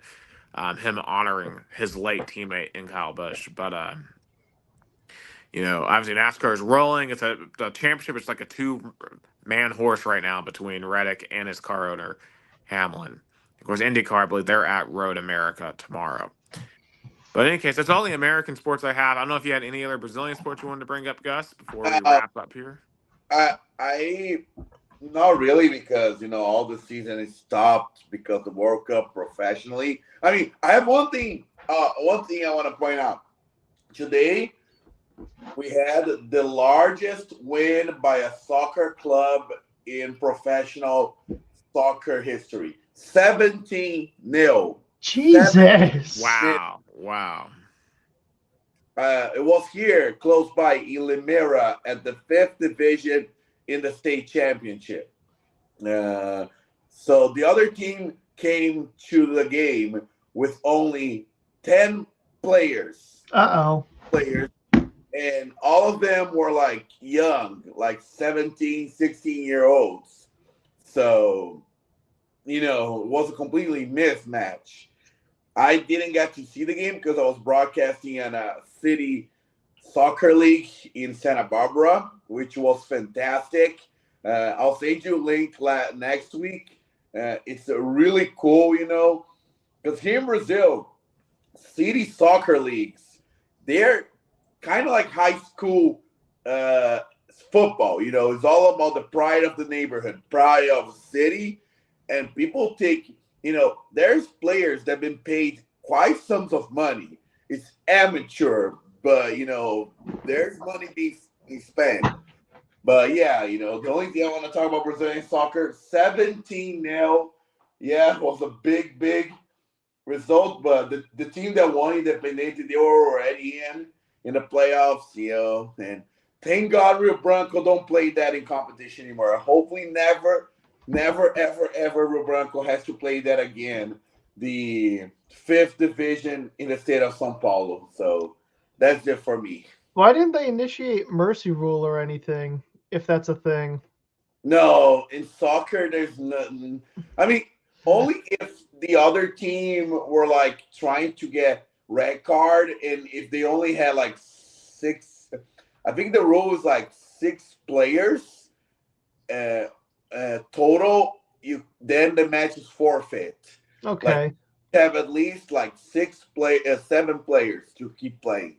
I just And earlier I was asking you how much was a lot for one team to score. Well, I guess not in football. Even I know 17 is way too damn much. I've lost hockey games by 17 goals. It's not fun. I think the record in international football is 31. Australia beat American Samoa 31-0 in a qualifying match.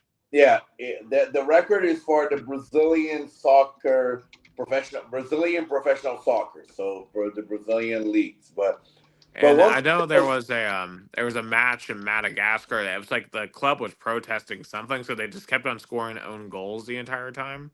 So they technically lost 149-0.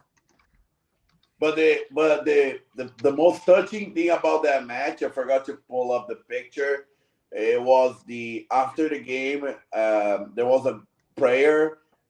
All the players from both teams prayed together. So that was a beautiful moment. The team That's nice. won, Great. They were like, let's bring those guys together. They were probably all of those Catando Vence players, the team that lost 17-0 in their start of their careers. They were brave enough to show up and play. They were, they had guts to be there. And even though the other team kept scoring, they didn't give up. They didn't, and I think, but it was humiliating. I think the most humiliating thing would have been if the other team were being passed in the back, or, showing some acts of, I don't care about it. Like the best thing you can do it is like keep scoring to show that, hey, I'm playing my fullest against you. I respect you. So I that mean, that's the only thing I have in Brazilian sports. there are times in like professional sports where I've seen scores get so out of hand. They keep it competitive, but they just sort of like take the brakes off the gas. Like I remember a bunch of years ago, I was at a Caps game watching. Yeah, it was against Montreal, and we beat them 9-2. And Washington just like benched Ovechkin and Backstrom and Oshie and all the good guys because when you're up by that much, what's the point? You don't Yeah. want to put your best guys at risk of getting themselves injured. Sure, I can see the insult in when the score gets high enough, No, you no, put your lower guys in, but yeah, I get it. I'm picking up what you're putting down. no, but the thing is, Dylan, even the probably Independente didn't saw it, but they probably put some reserves. They even kind of rested. Yeah. Okay. But the ones that were in, they want to show like, hey, coach, I'm here. Hey, let me show some progress. So Yeah, that's fair. Do you know how like aggressive did the winning team cut back on celebrations as the score went up? I they probably did. I didn't saw Yeah. like broadcasting, on the City League in Santa Barbara. So I was only be updated by my friends on WhatsApp about this game. So I'm I hoping they did because that's the expect. right thing to do. You know, when the score's that bad, you don't want to be the But guy that's what was funny showboating. that last week they lost like I think it was 13-0 at home, and also funny like the broadcaster from the Paulistão, Nick knows that the YouTube channel from the Sao Paulo State League, the broadcaster of Bronco, like he didn't know what to do, like he didn't know what to say, like he was like telling like fun facts or like historical facts, like how can you broadcast a game that It's is not story time. like it was a challenge like for him. So but yeah, so that was an interesting fact about the fifth division in the state of São Paulo. Yeah, unfortunately, but the thing is that people are gonna have a laugh and be like, wow, what a mismatch. But unfortunately, in Brazil, we still see people that ran professional soccer clubs like that with total disregard, with the fans, with the community, and even with, players. So it's at the same time, something unusual but sad. At the end, it's sad because you want to see competitive soccer, not something like that. Well, at least commend their heart, right? Like at Yeah, least it's something they tried, and I'm glad the other team joined them in prayer after, and that's more important than the game. Uh, yeah, yeah. Those so those Catando Vence players that show up, they're gonna bounce back in their careers, and they're gonna be like, "Hey, even though I was humiliated, I was brave enough to stay until the end." exactly. And on that note, that'll do it for episode 234 of Two Countries, Two Americas All Sports, this World Cup edition. For Dylan Becker, for Jason Warwick, for Gus Tomazelli, I am Nick Hill. Thank you so much for watching this episode of Two Countries, Two Americas All Sports, the only American and Brazilian sports podcast. We'll be back to talk about more World Cup here in a few days.